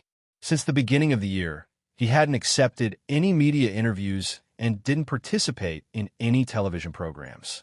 Naturally, his exposure had decreased rapidly. The environment in the country was like this. Even if he was an A-list celebrity, if he didn't appear in the public eye often, he would be easily forgotten. Moreover, Poplar Fruit wasn't a celebrity to begin with, and there was no management company to promote him. At the beginning of the month, Poplar Fruit became popular for a while because of Running Man's appearance. However, that was a Korean program after all. Apart from loyal RM fans, no one else knew about this news. Half a month had passed, and the headlines changed a few times. How many people in the country still remember the commotion caused by Poplar Fruit? This was good too. Without the media's pursuit, Poplar Fruit's life had returned to normal. Apart from the fact that there were many admirers in school who would pop up from time to time to ask for his autograph, he was no different from an ordinary person. If the media still pursued him relentlessly and the fact that Poplar Fruit brought Kiki to class was exposed, who knew how many people would criticize him? Poplar Fruit spent a lot of energy on Kiki, but he didn't neglect Fong Bebe either. The two of them were still glued to each other and couldn't wait to stick together all the time. However, after a few days, Poplar Fruit realized that Fong Bei had started reading books on economics and management. This made Poplar Fruit a little confused. After asking, Poplar Fruit was shocked to hear that Fong Bei wanted to take a double major in management. Baby, didn't you dislike studying finance and management? Why do you have to force yourself to take this double major? Poplar Fruit knew Fong Bei better than her mother. He knew that Fong Bei not only disliked it, but also resisted it. She used to tell Poplar Fruit that studying mathematics in school was simple and pure. She had to spend time and effort to deal with relationships when it came to finance. That's right, numbers were all little elves that were active in the 2D world. They wouldn't lie, and they didn't need to think about complicated emotions or come into contact with the dark side of humans. They were perfect for a kind and pure girl like Fong Bei. If Fong Bei really wanted to take a double major, she should have started before the end of her freshman year. Why did she have to catch the last bus of her sophomore year? I want to help you. Fong Bei's answer shocked and moved Poplar Fruit. It turned out that when Poplar Fruit came back and told Fong Bei what had happened on a mountain, he also lamented that the Distance Education Charity Fund needed more standardized management, but it was difficult to find suitable managers. Then Fong Bei stupidly wanted to learn management by herself so that she could help Poplar Fruit after she learned it. Silly. Poplar Fruit hugged her and couldn't help but laugh. He pinched Fong Bei's nose and said, "Why do we need you to do it? Although there aren't many talents who are willing to do a good job in public welfare, it doesn't mean that there aren't any." Poplar Fruit said with a smile, "I asked Brother Yao from Xinda and Teacher Paying You from New Translation Road to help me find suitable managers. Even if they can't work for long, they can help us for a year or two. A year or two is enough for us to cultivate our own management talents." Poplar Fruit said confidently, "I have already discussed with Wang Yuba to let him go to the foundation for an internship, learn from the managers recruited from outside, and gain some experience in running a charity fund." Wang Yuba was indeed a very good young man. He was very talented in management. It was just that he majored in French and lacked working experience in society. After all, the operation of a company in society was far more complicated than that of a school club. "Isn't he together with Shan Shan?" Poplar Fruit said with a smile, "So he is reluctant to leave our distance education platform. As for you," Poplar Fruit kissed Fong Bei's forehead and said with a smile, "You don't need to learn management that you don't like so painfully. With so many friends helping you, there is no need for my wife to do it." "Who's your wife?" Fong Bei rolled her eyes at him, but still said hesitantly, "But I still feel very useless. I can't help you with anything." In the past, the two of them were still studying games together, but now, Fong Bei felt that the trajectory of her and Poplar Fruit's trajectory was getting bigger and bigger. Fong Bei could not get involved in Poplar Fruit's translation work. Now that there was a problem with the distance education platform, she could only watch. Even if they were both students, she did not know how to help Poplar Fruit with the typesetting when Poplar Fruit wrote a thesis. Only Poplar Fruit was taking care of her all the time, and she could only hide under Poplar Fruit's wings. She was completely useless. "Isn't there a saying?" Poplar Fruit said with a smile, "I am responsible for earning money to support the family, and you are responsible for being beautiful. I don't mean that you are a vase. What I mean is that I hope you can have your own interests and hobbies and have your own career. For example, you can study math problems. If you can live a happy life, it will be the best help you can give me." Poplar Fruit thought that by saying this, Fong Bei would be able to put down her worries. However, he did not expect that this matter had quietly buried a hidden danger between them. Chapter 960. Poplar Fruit won the award. After receiving the certificate of the National Top 10 University Student, the news of Poplar Fruit winning the award spread like wildfire, especially among the students of the major universities in Guangdong Province. Although the National Top 10 University Student Award had never been noticed by people compared to the real national scholarship and school scholarship, this kind of false reputation was difficult to enter the eyes of the students. However, This time, because Poplar Fruit won the award, the Poplar Fruit who was famous last year, things began to become a little different. However, in the eyes of these proud sons of heaven, Poplar Fruit was not qualified to win this award. They felt that it was a little inconceivable. A star can be regarded as a star who has appeared in the limelight, can get the National Top 10 University Student Award with his fame. Then, wouldn't schools like Beijing Film and Television, which specialize in cultivating stars, be able to win all the honors in one basket? These people were not fans of Poplar Fruit, or it could be said that they were fake fans. They only knew a little about Poplar Fruit. They discussed this issue on social media and gradually moved closer to a conspiracy theory. However, at this time, Poplar Fruit had already begun his tour of Guangdong Province's universities. Most of the major universities in Guangdong Province were in Yangcheng, or in the cities around Yangcheng. This was more convenient for Poplar Fruit. At least it solved the problem of him running around and Kiki complaining. The first event was held at Guangdong Province Normal University. Fong Beibei held Kiki's small hand and accompanied Poplar Fruit into the venue. Kiki's arrival caused a sensation among the hundreds of university students in the venue. Although the little girl was young, because of her good looks, naive and cute, and good at acting cute, she had a large group of fans on the internet. Many of the fans who followed Poplar Fruit's Weibo were actually just hoping that Poplar Fruit would post more photos and notes of Kiki's daily life. They wanted to witness Kiki's growth with Poplar Fruit. Kiki, Kiki, Kiki. There was an earth-shattering call.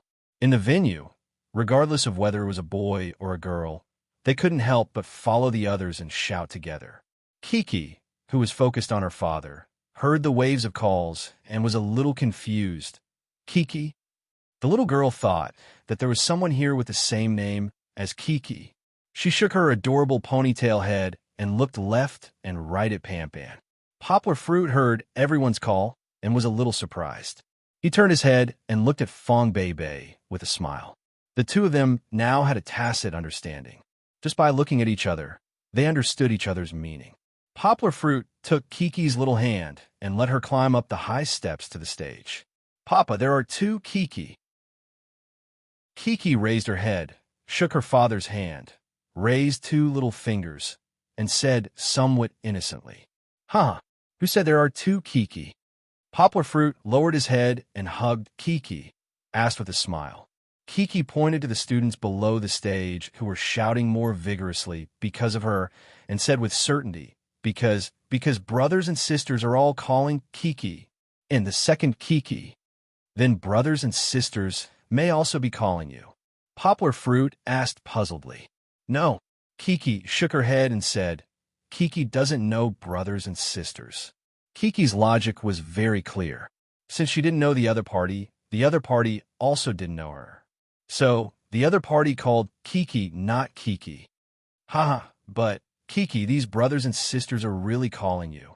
Poplar Fruit took Kiki's little hand and waved to the students below the stage. You don't know them, but brothers and sisters know Kiki.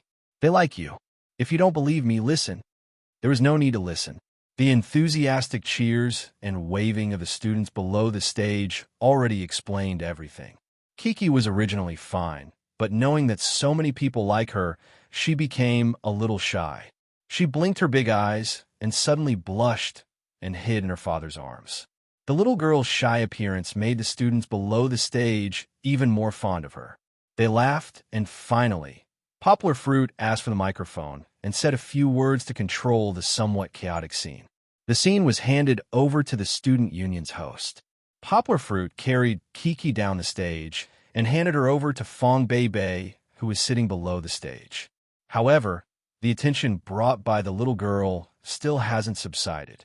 The distant students couldn't see it, but the students sitting in the first few rows were simply overjoyed. Not only the students, but several teachers next to them also couldn't help but turn their head and tease Kiki with a smile. How old is Kiki? Kiki's speech is really good. Do you know how to recite Tang poems? There were so many questions that Kiki was a little overwhelmed. Under Fong Beibei's encouragement, she answered a few questions and then became a little unhappy. Not knowing who started it, many students plucked up their courage and before it started, one by one, ran over to take photos with Kiki. Fong Beibei was too embarrassed to reject, so she could only let Kiki suffer. Those adults held her little hand for a while and pinched her face for a while, making Kiki feel as though she was being watched in a zoo. And this was the treatment that Fong Beibei blocked for her. Finally, the little girl pouted her little mouth and called out unhappily, "Kiki doesn't want to play with you guys anymore." She turned her head and hid herself in Sister Beibei's embrace. No matter how others coaxed her, she was unwilling to pop her head out. Fortunately, the host over there had already called for everyone to return to their seats. Poplar Fruit's speech was about to begin. Kiki doesn't like it. She sneakily raised her little head and peeked out and eyed a look at the surroundings. When she saw that her brothers and sisters who were touching her had all left, Chi-Chi moved closer to Sister Beibei's ear and muttered, "What don't you like?" Fong Beibei whispered to her, "I don't like brothers and sisters." Kiki pouted her little mouth, poked, and acted out, "Brothers and sisters are bad." Pinching Kiki, "Kiki is not Papa's steam buns." Fong Beibei couldn't help but laugh. Ordinary people really couldn't understand the logic behind Kiki's words. Poplar Fruit didn't often make steam buns, but Kiki loved to eat the steam buns made by her father. Every time he made the dough, Chi-Chi would watch helplessly from the side as her father kneaded the dough into various shapes. Today, Kiki felt that her little face was almost like the dough that her father kneaded when he made steam buns. It was so painful. "That's because they like you," Fong Beibei said with a smile. "They like to play with you because they like you." Kiki thought about it. It seemed to be the case, but Kiki still didn't like this feeling. No one would be happy if their face was constantly pinched and touched. The little girl shook her head and said, "But Kiki still doesn't like it. Sister Beibei, let's go home, okay?" Kiki played with the crowd of Mama behind them and whispered in Fong Beibei's ear. It seemed that Kiki wouldn't dare to pester her father to come over next time. Chapter 9:61. Let's welcome Poplar Fruit, who has won the title of one of the top 10 students in the country, to give a speech. Let's welcome him with a round of applause. Poplar Fruit came up with a microphone in his hand and a smile on his face. His expression was very calm, without any nervousness or panic. Everyone even felt that the school leaders who came up to read the script did not have the same calm demeanor as Poplar Fruit. Today, Poplar Fruit was dressed casually like he usually did when he gave speeches. He wore a pair of jeans that gave off a youthful vibe and a polo shirt that was not from a famous brand. He looked like a big brother next door. Of course, if Poplar Fruit had a 2-year-old child at home, it was possible to treat him as a handsome uncle like the immortal legend Lin Jiying. He stood upright on the stage with a microphone in his hand. He did not have a script or any decorations. He had an extraordinary temperament, and his long legs were also one of the focal points of the audience. After the applause and cheers gradually subsided, Poplar Fruit raised the microphone and said with a smile, "In the past, people introduced me as a famous model, an internet celebrity, the Nobel Prize winner teacher Mo Yan's personal translator, and later, Kiki's father." The students in the audience laughed knowingly. Now, there is finally a little change. I have become one of the top 10 students in the country, Poplar Fruit, but in the end, it is still not me, not just me. Poplar Fruit scratched his head and said with a smile, "Of course, I think you are here to listen to Poplar Fruit's speech, not the speech of one of the top 10 students in the country, right?" The laughter of agreement gradually turned into applause. Poplar Fruit did not make any humorous jokes, but every sentence was sincere. In other words, every sentence was spoken to the bottom of everyone's heart. Of course, I'm not looking down on one of the top 10 students in the country, Poplar Fruit said with a smile. In fact, I feel that compared to the other students who have won the award, I am still lacking a lot in terms of spirit. This is also a question that many netizens are discussing online. Poplar Fruit smiled and said frankly, "Therefore, for me, this award is not only an affirmation of my past, but also a whip for my future. It reminds me not to be arrogant too early, and reminds me to do more and better." So, this is also the topic of my report today. Poplar Fruit pressed the remote control, and the first page of his PowerPoint presentation popped up on the big screen behind him. Poplar Fruit said loudly, "A society with love, the mission of us college students." Poplar Fruit laughed. This topic is a bit big and empty, and before I started talking about it, probably many students had already started yawning and then complained in their hearts, "Hey, it's politics class again." If I had known earlier, I wouldn't have come.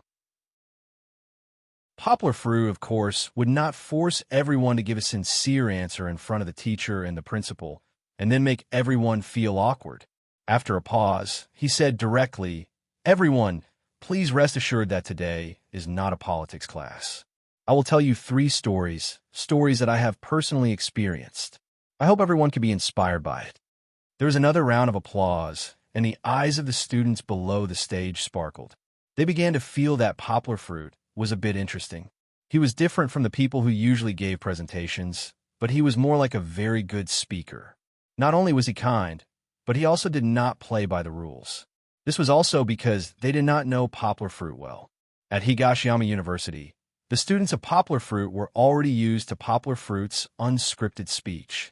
Moreover, Poplar Fruit rarely talked nonsense, and the audience was often immersed in his brainstorm, without a minute or second of space for them to be distracted. Poplar Fruit had prepared a lot of material for this series of speeches.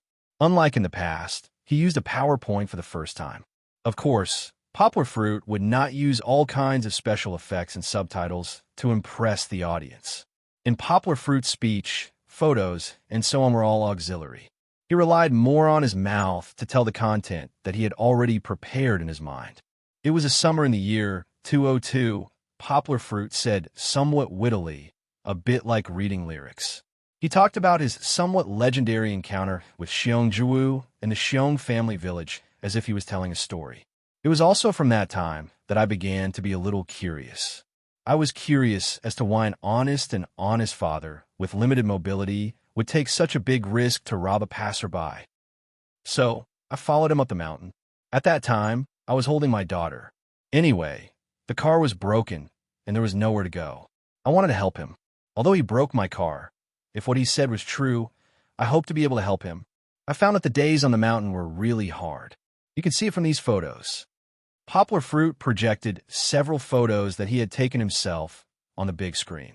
He pointed and said, "If you want to go up the mountain, it will take more than 2 hours for people who are not skilled to climb up. The mountain path is steep, the shrubs are overgrown, and there's even a cableway that will make your legs go soft when you stand on it." Because of this reason, it led to the information congestion on the mountain. People's material standards could not be improved, let alone make a fortune. Poplar Fruit took out a photo of Kiki and some Meow children when he had just arrived at the Xiong family village. Those children's clothes were ragged, their faces were dirty, and there was a hungry yellow of malnutrition. Kiki looked white and tender, wearing neat and clean clothes. The contrast was quite sharp. "That's Brother Xiaofeng." And Kiki, who was below the stage, saw the photo and said happily while hugging Fong Bei. Her gloomy mood from before was swept away. "In the beginning, I wanted to help a person or a family. That is Brother Xiong's family, who damaged my car." Poplar Fruit took out the next tombstone of Teacher Ming and said with a heavy heart, "But after I heard about Teacher Ming's story, my thoughts began to change. This is also the first story that I want to tell you today." Poplar Fruit's previous story was just a prelude. He paused and began to tell the story of Teacher Ming, who had been teaching on the mountain for decades.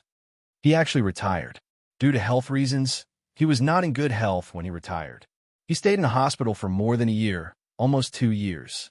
Poplar Fruit looked at everyone and said, "However, in these 2 years, the Education Bureau of Litong County couldn't find a second person to replace him to teach the children of the 3 Miao villages, including the Xiong family village. Other than the fact that it was far away, hard, and they couldn't see the end of it, there was also the corruption of the officialdom in Litong County at that time. Many of the funds for poverty alleviation and voluntary teaching were embezzled by the local government. What's more, it was later found that these people not only arranged for their relatives to take advantage of the salary, but also embezzled the bonuses and raises of these rural teachers for so many years." Poplar Fruit smiled and took out a screenshot of a report at that time.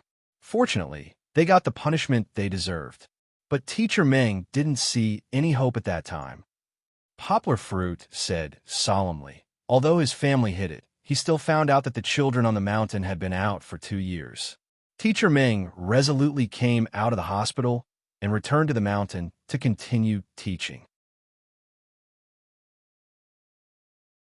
Chapter 962. Mr. Ming's story is too tragic, but when Poplar Fruit painfully told the story of Mr. Ming's life on the podium, many girls with shallow-teared ducts couldn't help but shed tears. Even those who didn't cry had red eyes. Telling everyone Mr. Ming's story is not only to let everyone know that he is an unknown but spiritually great old man, but I also hope that everyone can expand your thinking from this matter. Poplar Fruit said, facing this kind of situation, what can we as university students do? Poplar Fruit looked at the student's contemplative expression and suddenly remembered the scene a few days ago when he went to the education department to talk to Uncle Gene about the content of his speech at various universities. Uncle Gene was shocked and silent. He was also on the front line of education, so how could he not know about the education environment in China? Even in the economically developed Guangdong province, there are also poor mountainous areas that lack education resources. I can't do what Mr. Ming can do. Poplar Fruit suddenly interrupted everyone's contemplation and said frankly, I can teach on that mountain for a month, 2 months, or even 3 months, but not to mention decades like Mr. Ming. I can't even do it for a year. The students looked at Poplar Fruit in shock. They didn't know why he would say such a thing. One must know that saying such a thing would have a negative impact on him. I know that you all might look down on me. Poplar Fruit smiled calmly and said, but this is the truth. I can't persist, not because of the environment. I was born in a poor village, so I can still get used to it. It's because I am in Yangcheng. Not only do I have my studies, but I also have my own circle of friends, and I also have a lover and children that I can't bear to part with.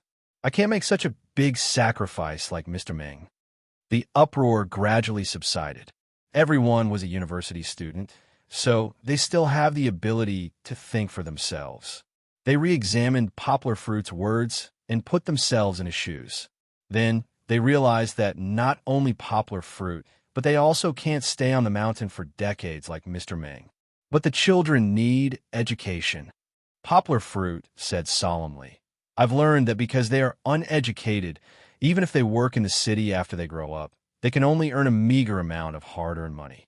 It is impossible for them to establish a foothold in the city, let alone become successful and return to their hometown when they grow up. Now, their father's generation is like this, and they're still like this. This is an endless cycle. The cities are getting richer while the poor mountainous areas continue to be poor. Poplar Fruit gestured. So, the second story I want to tell you is about change, the change brought about by distance education. Last year, I went to the U.S. with a friend from a publishing house to try to persuade Mr. Young Martel, the author of Young School's Fantasy Drifting, whose movie box office sales and imported translation sales were very high at the end of last year. During that time, we came to UCLA, which is also the UCLA that everyone is more familiar with. Poplar Fruit cut into the topic that everyone was confused about. He smiled and said, I accidentally broke into a classroom. At that time, the professor inside was teaching, and what surprised me was that there was a camera behind the classroom. Then, Poplar Fruit talked about some of the procedures of the public class that inspired him. That's exactly why, when I was on a mountain, I observed the sky all day and night. That is, I couldn't sleep at night and looked at the stars. Poplar Fruit laughed. Suddenly, an idea flashed in my mind. That's right. Why can't we do distance education? The greatest convenience that the age of technology has given us is that technology has helped us shorten the distance in space. Cars, ships, planes, computers, the internet, and mobile phones. These can break the constraints of distance. Poplar Fruit said, since we can't walk to the mountain to help these children, we can teach them through distance education. Then, Poplar Fruit began to talk about how he, Fat Dragon, and Kai Si-min built the first multi-purpose classroom in Xiong Family Village. In the middle, there were some photos that recorded the birth of this miracle. It's undeniable that in the process, we spent more than $1 million. This cost isn't small. Previously, a classmate from a multidimensional teaching society asked me if this money was distributed equally to each child. Would it be enough to support them to go down the mountain to study in the county? Poplar Fruit said, "It's not unreasonable, but the results of the past 6 months of distance education tell us that this money is well spent." Why did he say that? Poplar Fruit listed a few benefits of distance education for them to see. First, the children were young, and there were people to take care of them while they studied and lived nearby. Second, the teachers of distance education were all university students who followed the trends of the times. The children taught by them were more motivated to learn, and their learning efficiency was obviously higher than the children in the county. Third, the extension of distance education was strong. Poplar Fruit smiled and showed everyone some of the extracurricular interest courses that the children could freely choose to take. This kind of teaching model not only increased the interest of teaching, but also gave the children many opportunities to develop and learn. There are many other benefits. Poplar Fruit chose a few of the most important ones to tell the students, but he realized that they were completely engrossed in it. This was because these were already beyond their imagination.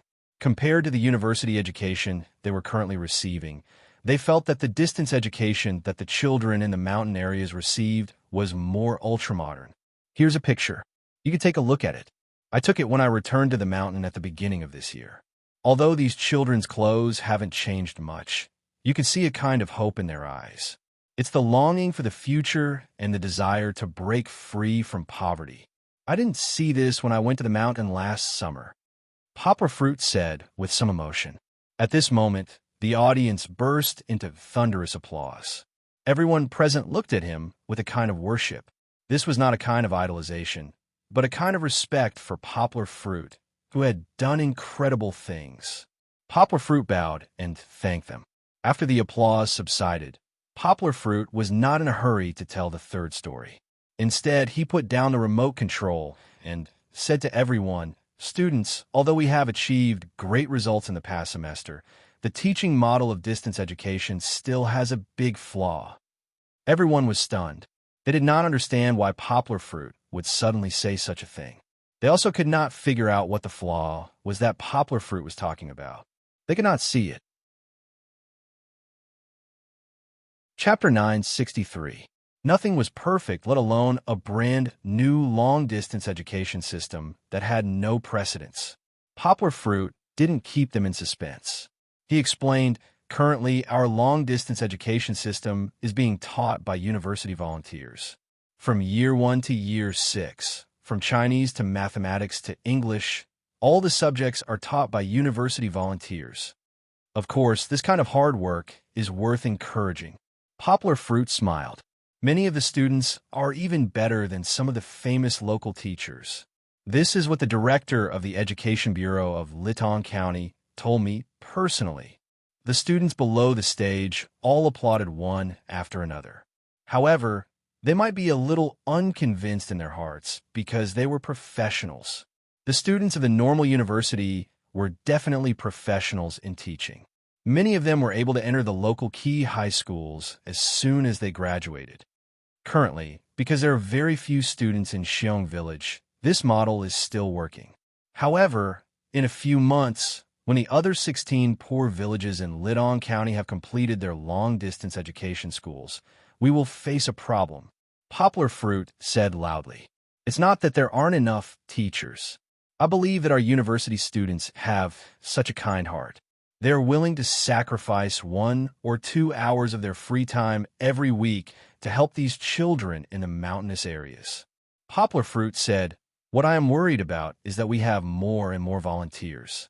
If the training can't keep up, it will easily lead to an obvious gap in educational standards. So, we are discussing a new solution." Poplar Fruit smiled. "Just like teaching materials, we will gather the outstanding volunteers and record videos of each class. Then, we will let our university volunteers on duty use these videos to guide the students in learning. In the past, our volunteers played the role of teachers. Now, they're more like big brothers and sisters who understand them well. They help them understand the curriculum knowledge and answer their questions in time. Poplar Fruit walked confidently on the podium, changed his position, and continued, I believe that this role is more suitable for our university volunteers because they have abandoned the burden of teaching. In the past, this might have deterred them, but now they can devote more energy to the management of the classroom, the control of the curriculum, and the in-depth analysis of the areas that the students find difficult to understand. Poplar Fruit smiled. I believe that our university volunteers can do better under this model. That's true.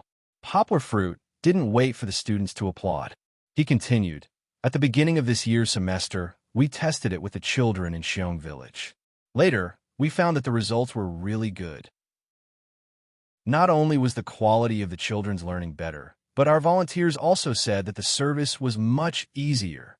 Yonghua looked into the students' eyes and said with a smile, now that we have finished writing the new system, it will be fully operational next month. In other words, nearly 5,000 poor students in Lidong County will be able to receive the best long-distance education under this new system. At this time, Poplar Fruit was like a giant standing on the stage. With a wave of his hand, he drew a rainbow in the sky. This time, the applause finally caught up with Poplar Fruit's pace. Even Fong Beibei was clapping, blushing. He's my boyfriend, Fong Beibei thought proudly. Kiki looked around in confusion, scratched her little head, and thought, what is Papa talking about? But Papa is so handsome. Poplar Fruit laughed. When the applause subsided, he said, after receiving the award, I reported the long-distance education project to Director Su of the Department of Education. Director Su told me that it was a good thing. He hoped that if the results in Lidong County were good, it would benefit the children in the poor areas of Guangdong Province and northern Guangdong. Then, Director Su asked me if we needed the help of the Department of Education to transfer excellent primary school teachers to record videos for us. Poplar Fruit said, when I heard Director Su's words, my first reaction was to be happy, because a non-governmental public welfare organization like us, a charity organization started by students, can actually receive strong support from the government. That is really a glory. Huh. The students in the audience laughed. They felt that Poplar Fruit was very sincere, saying all these things. However, after thinking about it, I still refused. Poplar Fruit immediately gave them a magical twist. Before they could be shocked, Poplar Fruit explained, the reason is very simple.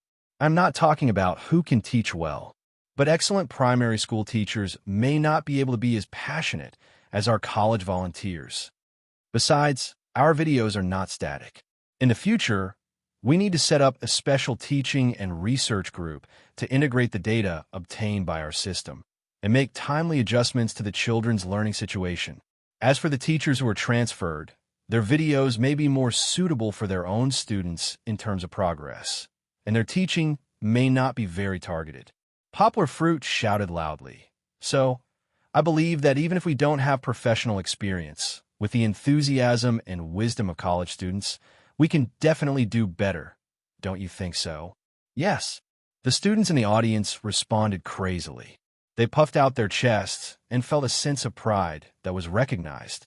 Although I declined Director Su's promise, I still got good support from Director Su for the long-distance education project. Poplar Fruit said with a smile, we still have to admit that the excellent teachers who have taught for decades are much more experienced than us.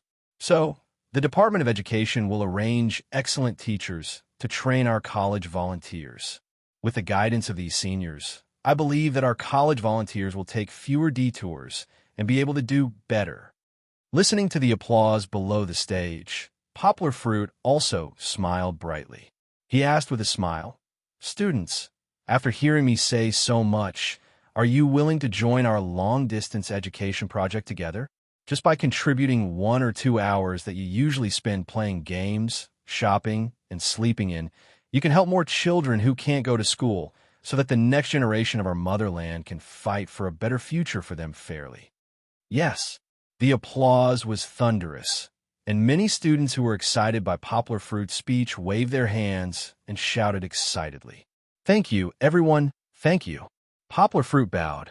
But his speech was not over. He raised his head and smiled.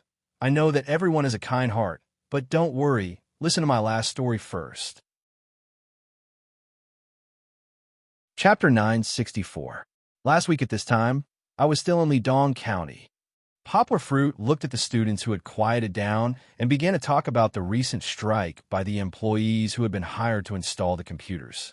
At that time, their leader stood in front of me, pointed his finger at my nose, and said, I've had enough of this godforsaken place. He told me very clearly that they were quitting. The next day, 16 of them went down the mountain and got on the bus back home, and we never contacted them again. Poplar Fruit avoided the important points and mentioned the trivial points. He did not mention that they had threatened him for compensation. The students looked at Poplar Fruit in shock, and Fong Bei also clenched her fists. Her eyes showed that she felt sorry for Poplar Fruit. Only she knew how much the strike had hurt Poplar Fruit. It was as if his beliefs had been questioned by others. It was a good thing for public welfare, so why would someone be so selfish? I'm not saying this because I want you to blame anyone. I just want to tell you the truth. Doing public welfare is not as easy as you think. If you really want to join the cause of distance education, you have to be mentally prepared to contribute and endure hardships. Poplar Fruit said. He suddenly laughed, like a spring breeze blowing past, sweeping away the solemn atmosphere. He said, but don't be afraid, because for most of the student volunteers, you only need to be willing to contribute a little of your spare time, and you can participate in our campus. And you have seen it before. Poplar Fruit shrugged and smiled. Under the new model, the threshold for participating in public welfare has been further lowered. I hope to see all the caring friends who can contribute their own strength to the children in the mountain area. The students responded with a knowing laugh. Their mood, which had been affected by the strike, gradually recovered. As I said before, we still have 13 employees who have stayed with us and continue to work on a mountain, but we are still understaffed. Poplar Fruit did not finish his story. The strike was just a prelude. What Poplar Fruit wanted to convey to the students was positive energy. However, the impact of what he said was not as strong as what they saw. When Poplar Fruit smiled and clicked on the photo, more than 70 simple meow people from 16 villages filled the screen. They were either shy or laughing, and their eyes were full of excitement as they looked at the camera. More than 800 students in the audience were deeply shocked and moved. I think they are really cute. It's completely different from what I imagined. Poplar Fruit smiled. I used to see on TV and the news that farmers in poor areas were unwilling to let their children go to school because one more person means one more labor force. But the reality is not like that. When I was in the countryside, the elders were proud of the children's good grades. Even my grandmother, who was still alive and didn't know anything about education, would tell me to get into a good school every New Year's Day. Poplar Fruit said with a smile. The people in the poor mountainous areas of Lidong County also understood that if they did not study, they would not be able to change their fate. Even if they came out to work, they would be discriminated against everywhere. So, we felt their enthusiasm, and we also felt the desire for knowledge of these people who came to help. Poplar Fruit said, this is a very good start. It has given me more confidence in the development goal that I first established for the Distance Education Charity Fund and the New Dimension Voluntary Education Association, which is to bring knowledge and hope to the poor mountainous areas. Not only that, Poplar Fruit said, not only did we feel the enthusiasm of the adults, but we also felt the enthusiasm of the children in the villages. Poplar Fruit brought up a picture on the screen. It was an ordinary employee and a skinny but lively meow child. It could be seen that the employee was touched and holding 2 bird eggs, wiping his tears. The meow child's right arm was tied with a bloody cloth, but he was smiling very brightly, revealing 2 missing front teeth. Poplar Fruit explained to them. Previously, this child heard from his parents that many uncles ran away because of the bad environment. So, he ran up the mountain and climbed a 10-meter-tall tree just to get 2 bird eggs for the uncle that he greeted. And during this process, everyone saw that there was a long cut on his right hand, caused by a tree branch. The child's thoughts were very simple. He thought that after the 2 bird eggs were cooked, They would be very delicious food. At the very least, they could improve the poor standard of food and accommodation. He wanted to keep the uncle because he felt that the uncle was his hope. I can even tell everyone that before this, they only communicated through body language because the child only knew how to speak Meow language and had not had the opportunity to learn Mandarin. Poplar Fruit said. Poplar Fruit saw that there was no reaction, so he continued. Later, our employee told me that he was very glad that he did not go with the crowd and leave with those who were making a fuss. He now felt that his persistence over the past few days was worth it. Even if he had to work hard for a few more months, as long as he could help these cute children, he would not regret it. In fact, the students below the stage were very touched, but they felt suffocated when they thought about it. They were silent for a while. Then, under the lead of someone, they began to clap desperately. The applause gradually grew louder and louder. It was so loud that it could topple mountains and overturn seas.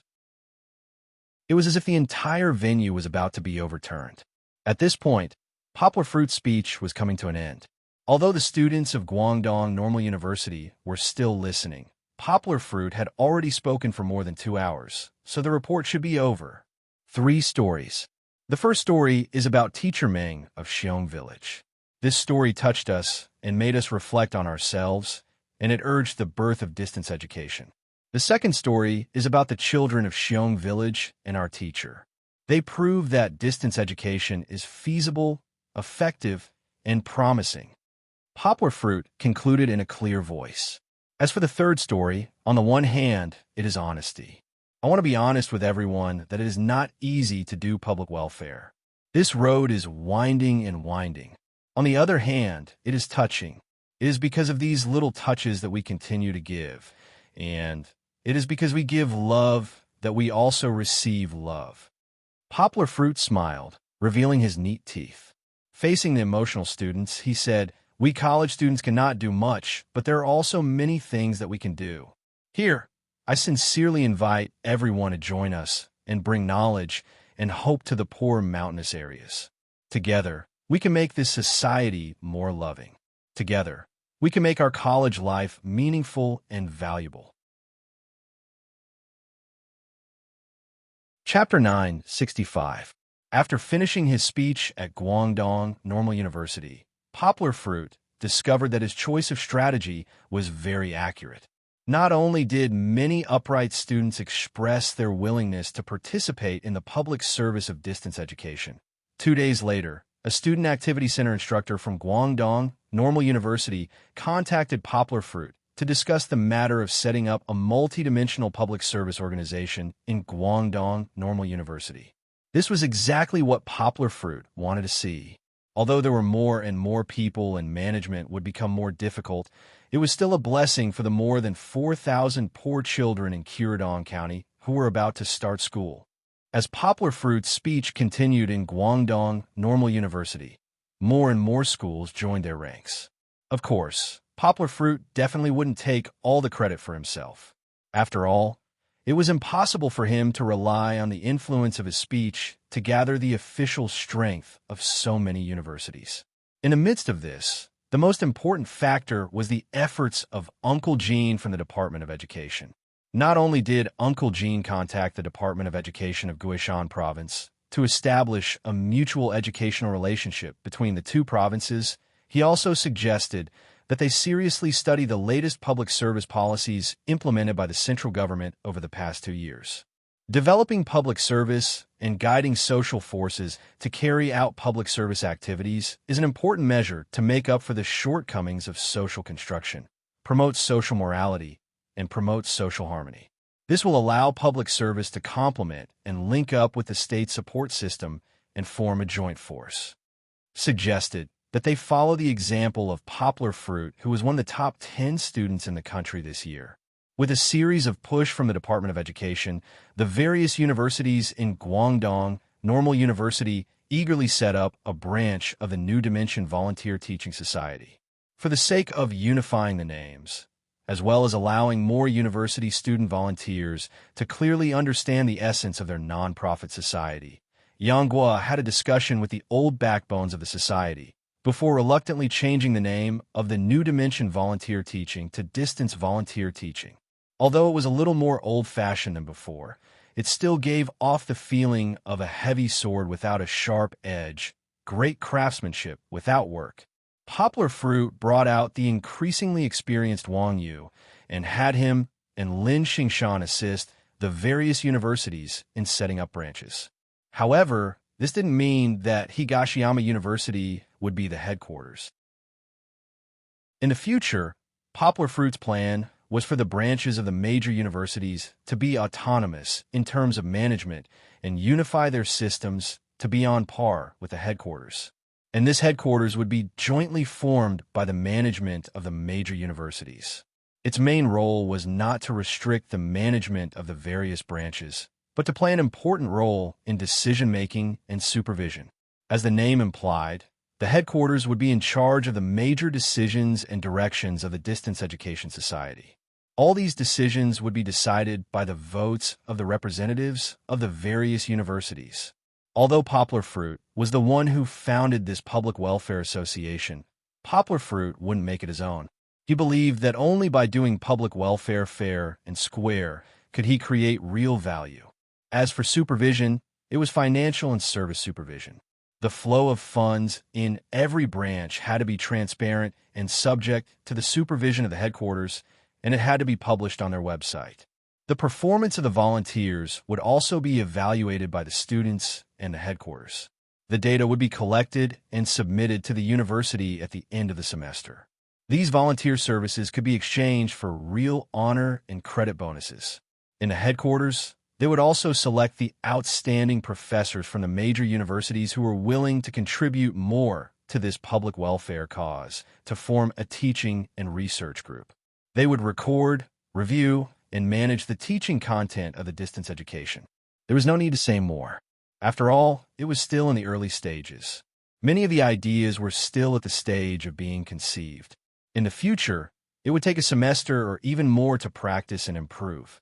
However, Poplar Fruit and the others were already on the right path. However, for Poplar Fruit, his troubles were far from over. It even broke out in the later stages of his lecture tour. Although Poplar Fruit didn't accept interviews, there were still reports of Poplar Fruit's lecture being published in newspapers. At first, it was some official mouthpieces that publicized Poplar Fruit being awarded the National Top 10 University Student. Later, the entertainment media that had been searching for Poplar Fruit for a long time also came to join in the fun. They dug up the video of Poplar Fruit's previous lecture that was recorded and uploaded to the internet and began to hype it up. After all, Poplar Fruit was still a little famous in the past. Many netizens clicked on the video and watched Poplar Fruit's lecture seriously. They all expressed their admiration for Poplar Fruit. It was as if Poplar Fruit had transformed from a mediocre celebrity and a gossip machine into a high-end soul teacher. Many people used keywords like shocked, touched, and even worship to express their praise for Poplar Fruit. This video was no longer a small hit. It was even pinned on the front page of major video websites and became the hottest topic among the hottest topics. At this time, the media finally dug up the funds of the Distance Education Charity Fund. What surprised everyone was that in the charity fund, apart from some scattered individual donations and a few million from foreign friends, Ardol and several senior executives of Blizzard, the remaining nearly 40 million renminbi was actually under the names of Poplar Fruit and Fong Beibei joint donation. Is this for real? Where did they get so much money? The entertainment media that dug up this news was also shocked by Poplar Fruit and Fong Beibei's generosity. They even ignored the fact that these two guys were showing off their love again. In the storm of public opinion at the end of last year, Poplar Fruit and Fong Beibei's family background was analyzed in detail by the public. Poplar Fruit was born in a rural area, and his family was not rich. Fong Beibei's family was not rich either. The only one who could earn money was Poplar Fruit. Fong Beibei was a very pure student. This matter caused a lot of discussion on the internet. Some people guessed that the money was earned by Poplar Fruit as a model during the Bali Fashion Week. This statement was quickly refuted. Many genuine models jumped out and complained about the hardships of being a model. Even supermodels could not earn much in a year. How could they earn 40 million renminbi just by doing a few shows?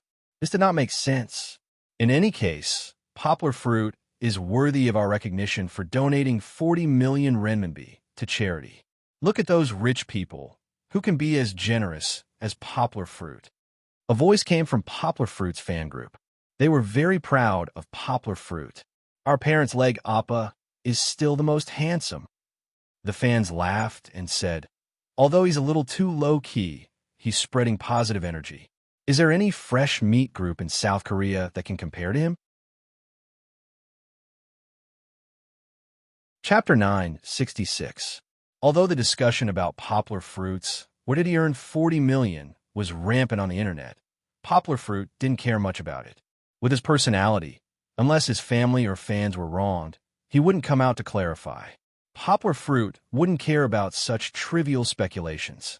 However, March and April passed in the blink of an eye. Poplar Fruit could be said to be unbearably tired during this period of time. Even if Poplar Fruit's iron-like body couldn't be explained by science, facing a big speech every few days, classes twice a week, the reopened Cinda translation training course, and the translation work at night, he felt that his energy wasn't enough. Fortunately, according to his plan, Poplar Fruit's work could finally come to an end before the May Day holiday. The lecture tour had ended, and at Cinda translation training course, this season's training course had also ended. Poplar Fruit didn't take on translation tasks for a long time. He was just a trainer of Cinda translation training course, fulfilling his promise to Brother Yao and repaying him. Of course, the shares given to him by a Cinda translation training course were still kept, so Poplar Fruit didn't feel that he was drifting further and further away from Cinda translation training course. They were still closely connected. After 2 months of hard work, Poplar Fruit also fulfilled his promise to Grandma Menlo. He helped her translate her works into Swedish. Of course, he only translated the most representative works. Grandma Menlo also found other helpers because of time constraints. With a chance to take a breather, Poplar Fruit decided that when the holidays came, he would take Fong Bei and Kiki and set off again to the land of abundance, Sichuan Province's Shudu City. This was a small trip, and it was also a chance to celebrate Chi-Chi's second birthday. That's right, in the blink of an eye, Sweat. Kiki was already 2 years old. It's true.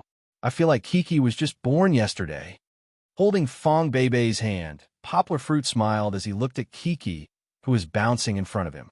He muttered to his girlfriend, "When I woke up this morning, I was a little dazed. I even remembered the scene where I carried Kiki from the doctor's arms." At that time, Poplar Fruit was also dumbfounded. Looking at the wrinkled little life, there was only one voice left in his mind. She is my daughter? She's my daughter. When he returned to reality, his surroundings had changed from white to green Dufu Cottage. Beside him was no longer the lonely night, but Fong Bei, who was looking at him affectionately. She was a woman as important as Kiki in his life. At that time, the little life that could be grasped with both hands had not even opened her eyes. Now, she was like a little fairy, playing in the mountains and rivers, using her bell-like laughter to wash away the shadows of the bamboo and flower paths of the early summer sun. When I first saw Kiki, she was only 2 months old, right? Fong Bei smiled sweetly and walked side by side with Poplar Fruit. While looking at Kiki, she recalled, "At that time, I still remember that when I turned around, I saw a dumb uncle secretly looking at me." Poplar Fruit scratched his head embarrassedly and refuted, "I'm not that old, right? Although I was a little dispirited at that time, because I was going to take graduation photos with my junior sister. I even went to shave my hair and beard. No matter what, I was still a handsome young man." Fong Bei said with a smile, "No, it's just that when I first saw Kiki sitting on your chest, I felt that you were a little old. Speaking of this, I still remember."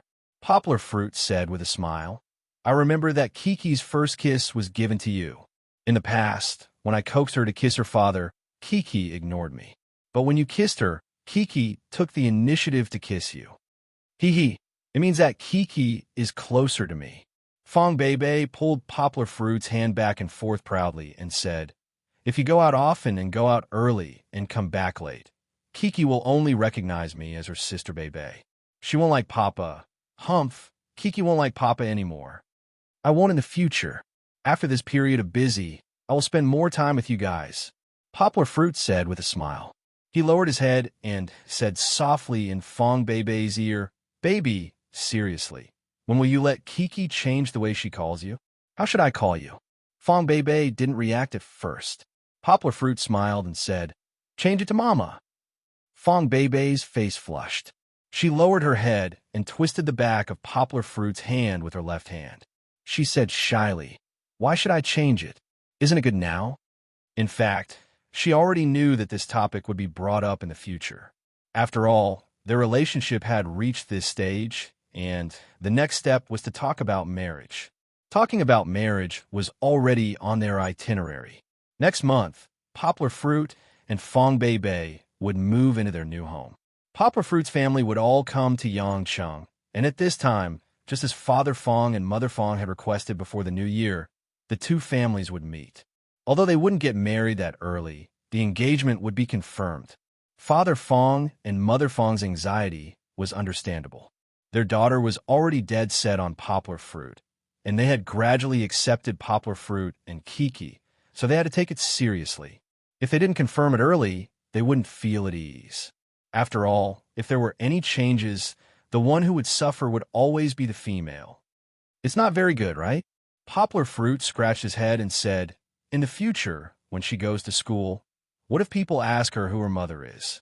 If they can't tell the difference between mother and sister, I'm a little worried that Kiki will be discriminated against. Moreover, mother and daughter, compared to sister and sister, don't you think the former has more motherly love? Actually, Fong Bebe was a little too nervous. She didn't seem to be prepared to be Kiki's mother.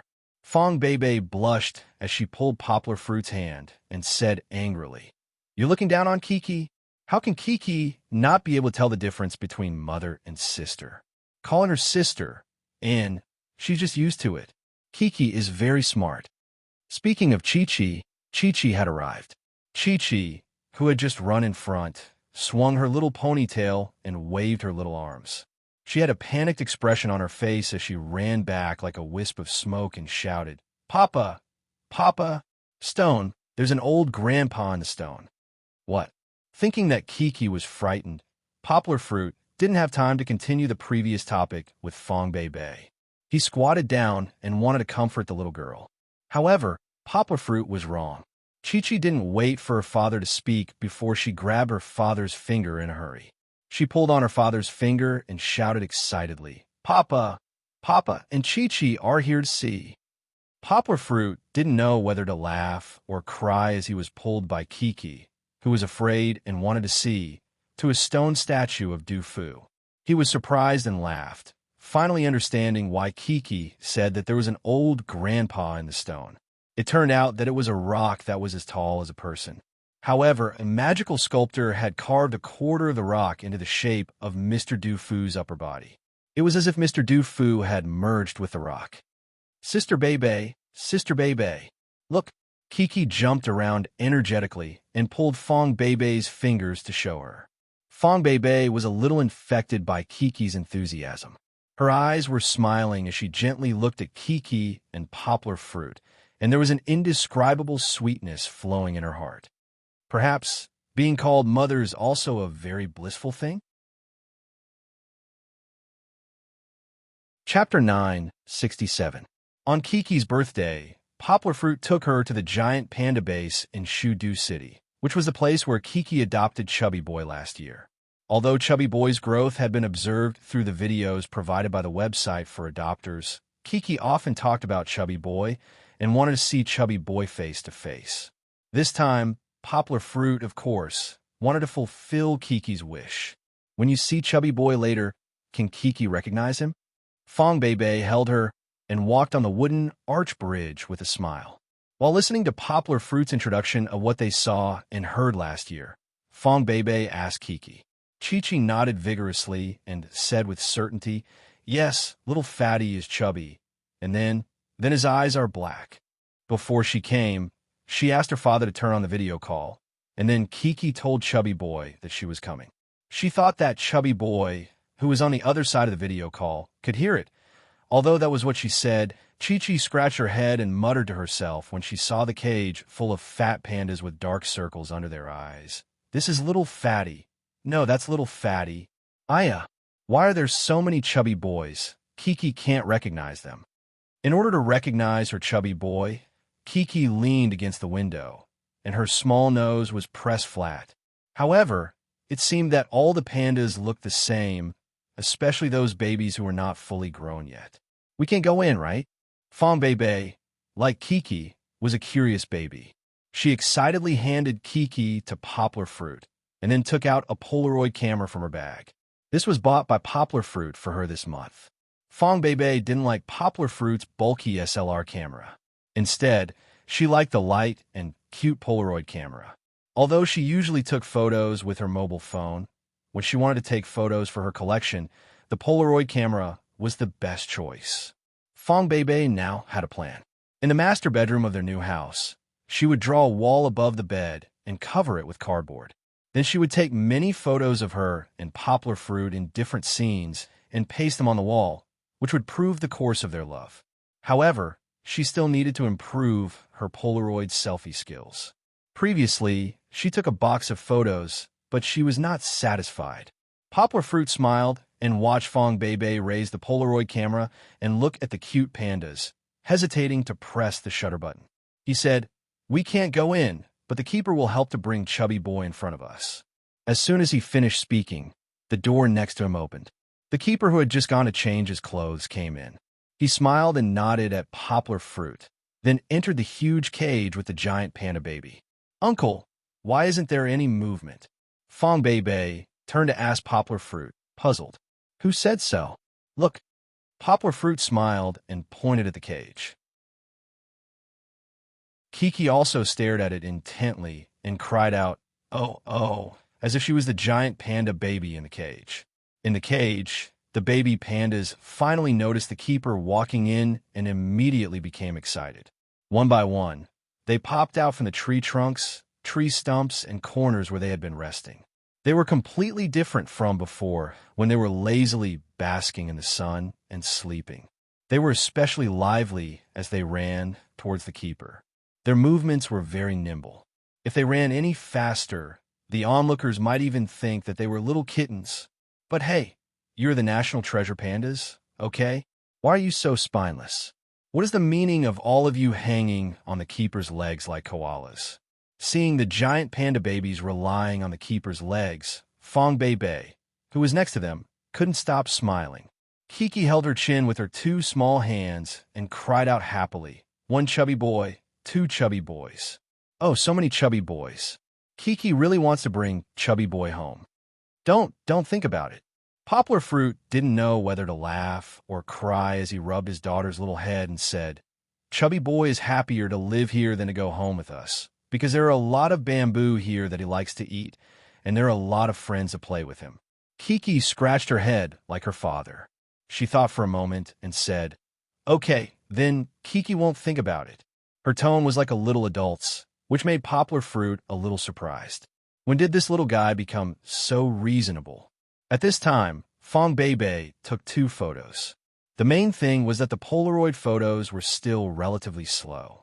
She had to take a good picture before taking the photos, or else she would miss a more exciting scene. Under the keeper's scratching, a few of the giant panda babies finally broke free. In the end, the keeper had no choice but to carry a chubby giant panda baby on his shoulder and another giant panda baby sitting on his left leg. He struggled to move to the window on Poplar Fruit's side. "Oh, Kiki knows. Chubby Boy is it." Kiki only recognized it when they got closer. She nodded happily and pointed at the giant panda baby on the keeper's shoulder in her father's arms. Sure enough, through the glass window, the keeper opened the adoption sign hidden in the hair under the giant panda baby's neck. The 3 words "Chubby Boy" jumped out. However, Chubby Boy didn't recognize them. Chubby Boy, who was a little shy, kept hugging the keeper's arm and turning his head away, not cooperating with Poplar Fruit and the others. Although the keeper kept turning around for him, this guy was a little stubborn. In the end, It was under Chi-Chi's expectant gaze that little fatty finally turned his head around. With a simple and honest grin on his face, he blinked his little eyes under his dark eye circles and met Chi-Chi's gaze. He's probably thinking, "Kiki, do you have something delicious to eat?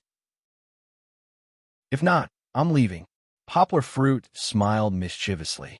As soon as his voice fell, Chubby Boy turned his head again. The annoyed Kiki also turned her head unhappily, grabbing her father's big face and rubbing it. Poplar Fruit even smiled a little proudly. "Gotcha." Fong Bebe finally focused, but she took a picture of Poplar Fruit laughing under Kiki's devil's claws. The family's days were really interesting. After returning from the giant panda base, Poplar Fruit bought Kiki a very, very big panda doll as a second birthday gift. At night, Kiki was simply overjoyed because she had finally waited for her own birthday. On her own birthday, Kiki could eat delicious, delicious cake and receive many birthday gifts. Whether it was eating cake or opening gifts, it was Kiki's favorite part. For the whole night, the little girl jumped and made a lot of noise, refusing to sleep even after 9 o'clock. "Papa, do you know what I wish for?" When Poplar Fruit coaxed the little girl to sleep, she giggled and twisted on the bed. "What wish?" Poplar Fruit asked with a smile. Kiki waved her hand, asking Poplar Fruit to lower his head. Then she put her mouth close to her father's ear and whispered, "Kiki wishes that Papa doesn't have to work so hard and has more time to play with Kiki." Poplar Fruit was stunned for a moment. Looking at Kiki's smiling eyes, he couldn't help but laugh. He pinched Kiki's little nose, then gently lowered his head, kissed Kiki's forehead, and said softly, "Kiki, sleep well. The wish you made on your birthday will definitely come true." Chapter 968. After Kiki's birthday, it would be the May Day holiday. All the scenic spots in Shudu City would be crowded with people. Although Poplar Fruit and the others didn't want to go back, they didn't want to be squeezed into the crowd like dumplings. Therefore, Poplar Fruit, who had prepared a long time ago, took out a large backpack from his luggage. It was filled with all kinds of outdoor equipment. Then he and his family changed into cute and handsome hiking clothes and hiking boots. Together, they followed the footsteps of the backpackers and went to the remote Daqing Mountain. As for the safety issue, Yangwo was not very worried. First of all, after the expansion of human territory, there were very few large beasts in the mountains near Shudu City. Most of the time, the beasts would avoid humans and take a detour. Second of all, Poplar Fruit was also very brave. He believed that with the taser in his pocket, which could even stun a cow, and the long watermelon knife in the backpack, plus his superhuman skills, he would be able to deal with any animal that came to him. Of course, all these preparations were in vain, because Poplar Fruit and the others didn't encounter any scary animals until they came back. They only saw 2 little monkeys, but when they saw them, they squeaked and jumped from tree to tree, then disappeared in an instant. "Little monkey, don't run." Kiki was anxious. She chased after them for 2 steps, then raised her head and looked around, but she couldn't find them. Uncle, why don't you catch them?" Fong Bebe covered her mouth and snickered. She then shouted maliciously, "Kiki, your father is not good. He is so good at martial arts, but he still doesn't want to help you." This time, Kiki found a way to vent her annoyance. She put her hands in front of her chest, snorted, and turned her head. Then she said like a little adult, "Papa is not good. Kiki doesn't want to play with you anymore." Poplar Fruit shook his head with a wry smile. He thought to himself, "If I knew this would happen, I wouldn't have performed martial arts for them." Man-made scenic spots had the charm of man-made scenic spots because people could trace the history and find the traces of the glory of their predecessors.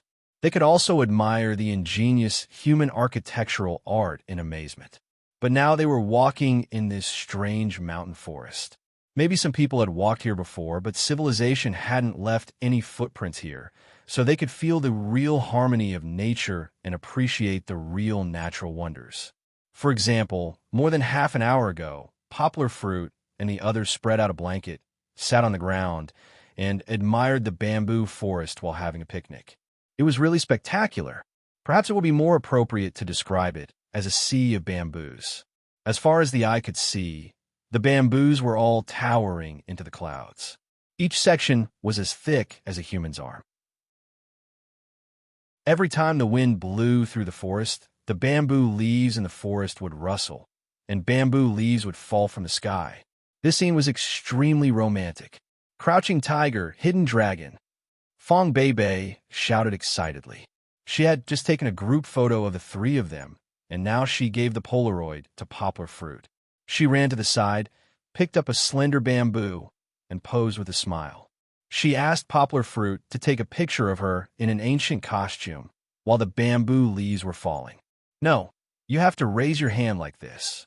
The martial arts director couldn't stand it anymore. Poplar Fruit took the camera and walked over to teach Fong Bei how to pose. But soon, he was angrily beaten by Fong Bei. What kind of pose is this? What I want is the artistic conception. Okay. Well, Poplar Fruit had to manually shake a few bamboos to artificially create a scene of bamboo, leaves falling from the sky. He took a picture of Fong Bei and Kiki. The little girl happily ran up to join in the fun.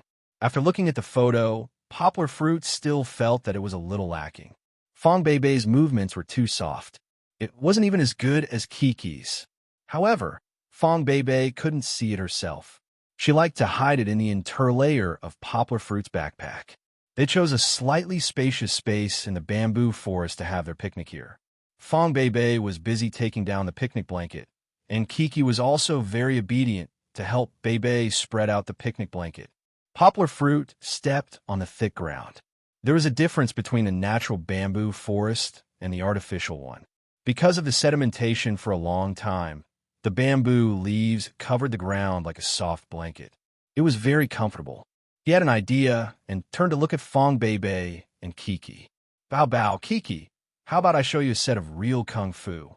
Poplar Fruit smiled and said, in this classic scene of crouching tigers and hidden dragons. He was still a little upset that Fong Bei didn't pay attention to the kung fu that he was most confident in. Fong Bei helplessly looked at Poplar Fruit, who threw the backpack on the ground and didn't help anymore. She was already very familiar with Poplar Fruit's character. She knew that Poplar Fruit was now as stubborn as a child. Although Poplar Fruit was usually more mature, he was forced by the responsibility of raising Kiki. In fact, he was only a 25-year-old boy. Fortunately, Kiki was more supportive. The little girl jumped up from the ground and clapped desperately. She was so excited that her little face was red. Poplar Fruit broke 2 bamboo sticks that were about 2 fingers thick and made them into knives.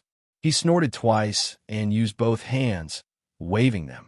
He was using the two-handed meow dao that Xiong Kahu taught him.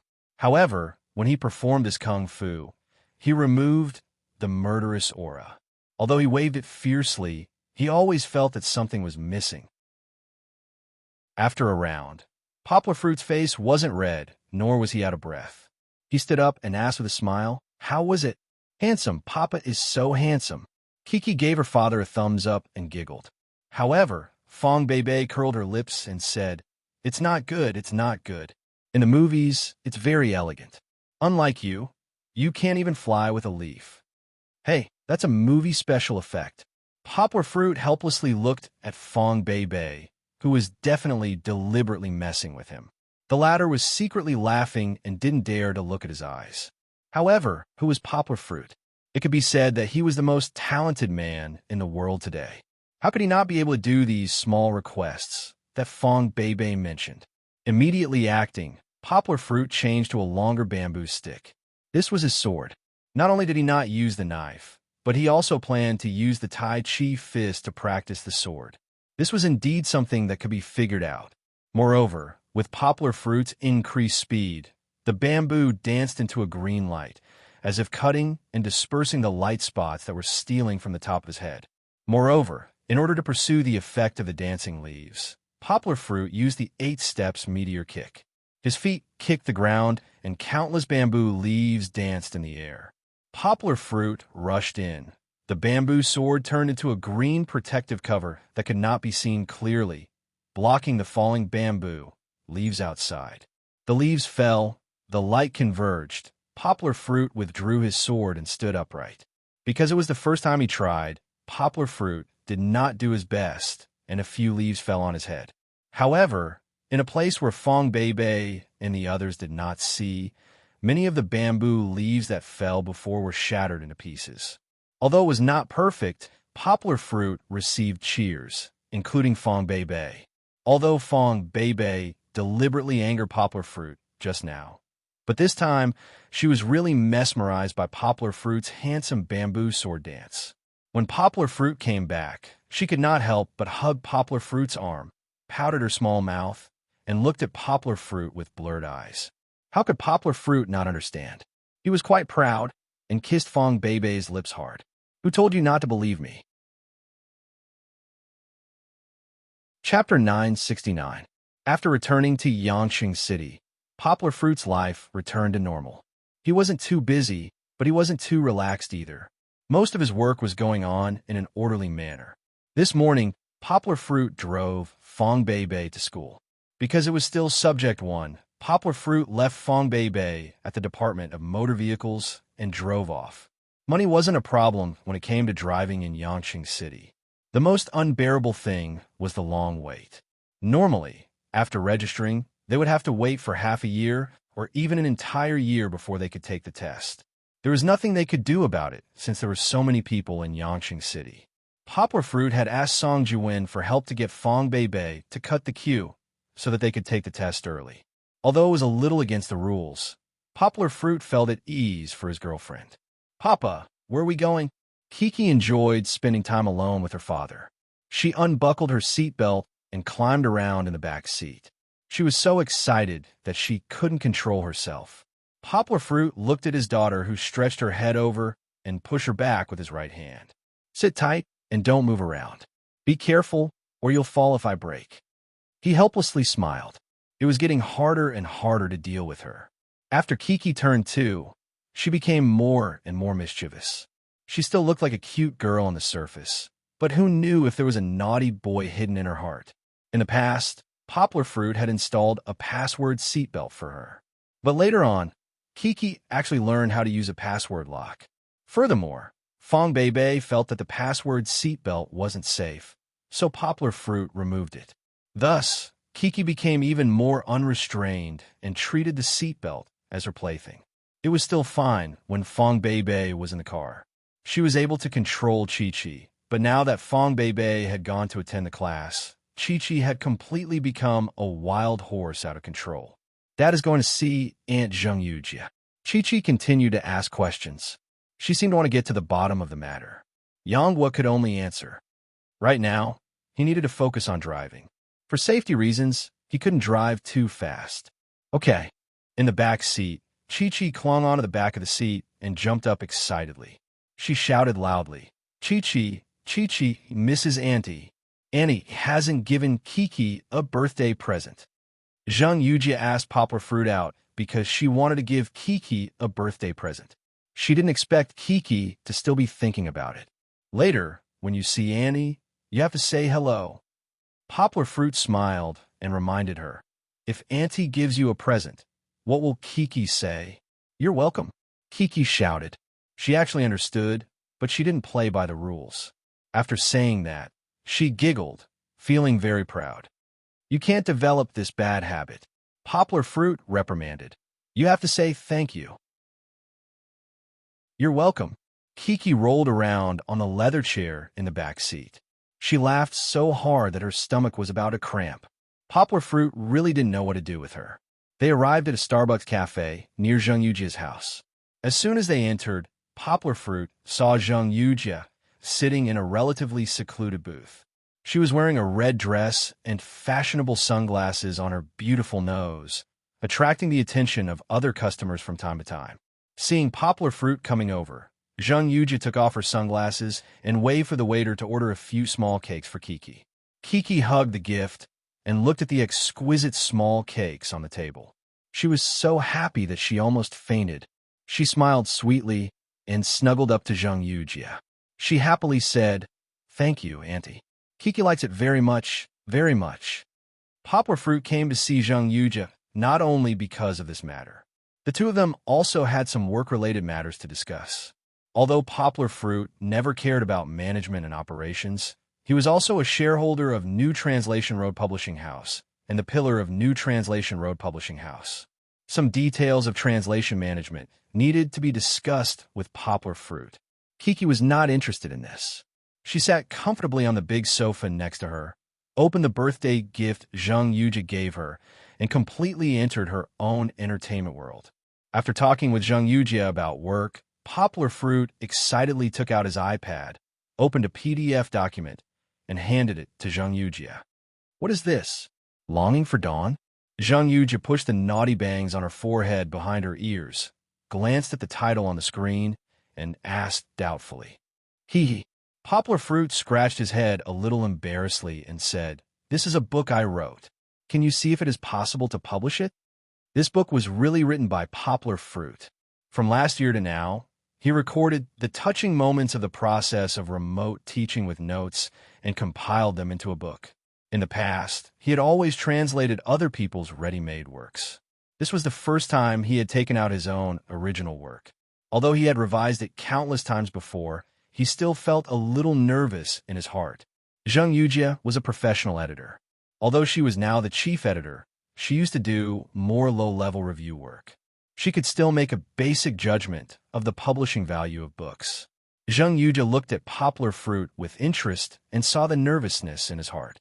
She smiled slightly and said, "Don't worry, let me see." Poplar Fruit's PDF document was formatted according to the format of a thesis. There were more than 200 pages, a total of 62 narrative essays. Poplar Fruit had shown Fong Beibei before, and Fong Beibei liked it very much. She asked Poplar Fruit to give the first printed book to her. However, Poplar Fruit was not at ease. After all, Fong Beibei was his girlfriend. Her evaluation might not be objective enough. Zheng Yuji calmly and slowly flipped through Poplar Fruit's book. She was very focused when reading, unlike Poplar Fruit, who could read 10 lines at a time. However, that kind of immersion made Poplar Fruit quite happy. At least it was not a result that could be rejected with a glance. On this point, she was different from Fong Beibei. Fong Beibei was reluctant to read all of it. She liked to read one when she was free and then hold it in her hands. After a long time, Zheng Yuji raised her head and looked at Poplar Fruit with a serious expression. Poplar Fruit was a little flustered. He scratched his head and nervously asked, "Is it not written well enough? I'll go back and change it right away." Zheng Yuji suddenly laughed.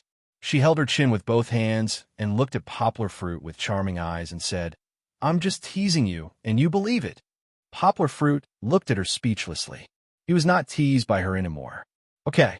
Zheng Yuji retracted her hand and said seriously, "From the perspective of writing, this book of yours is very good. It meets the requirements of our publishing." "Really?" Poplar Fruit asked happily. Zheng Yuji gave him a dirty look and said, "I don't know how your brain works. You're so busy that you don't even have time to see me, but you can still write such a good book." You're tuning in to the Romance Rendezvous YouTube channel. We're so grateful for your support, and don't forget to subscribe to join us on this incredible journey through captivating stories.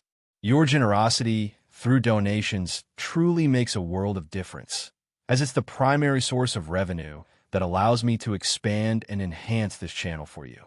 Thank you from the bottom of my heart for being a part of this adventure.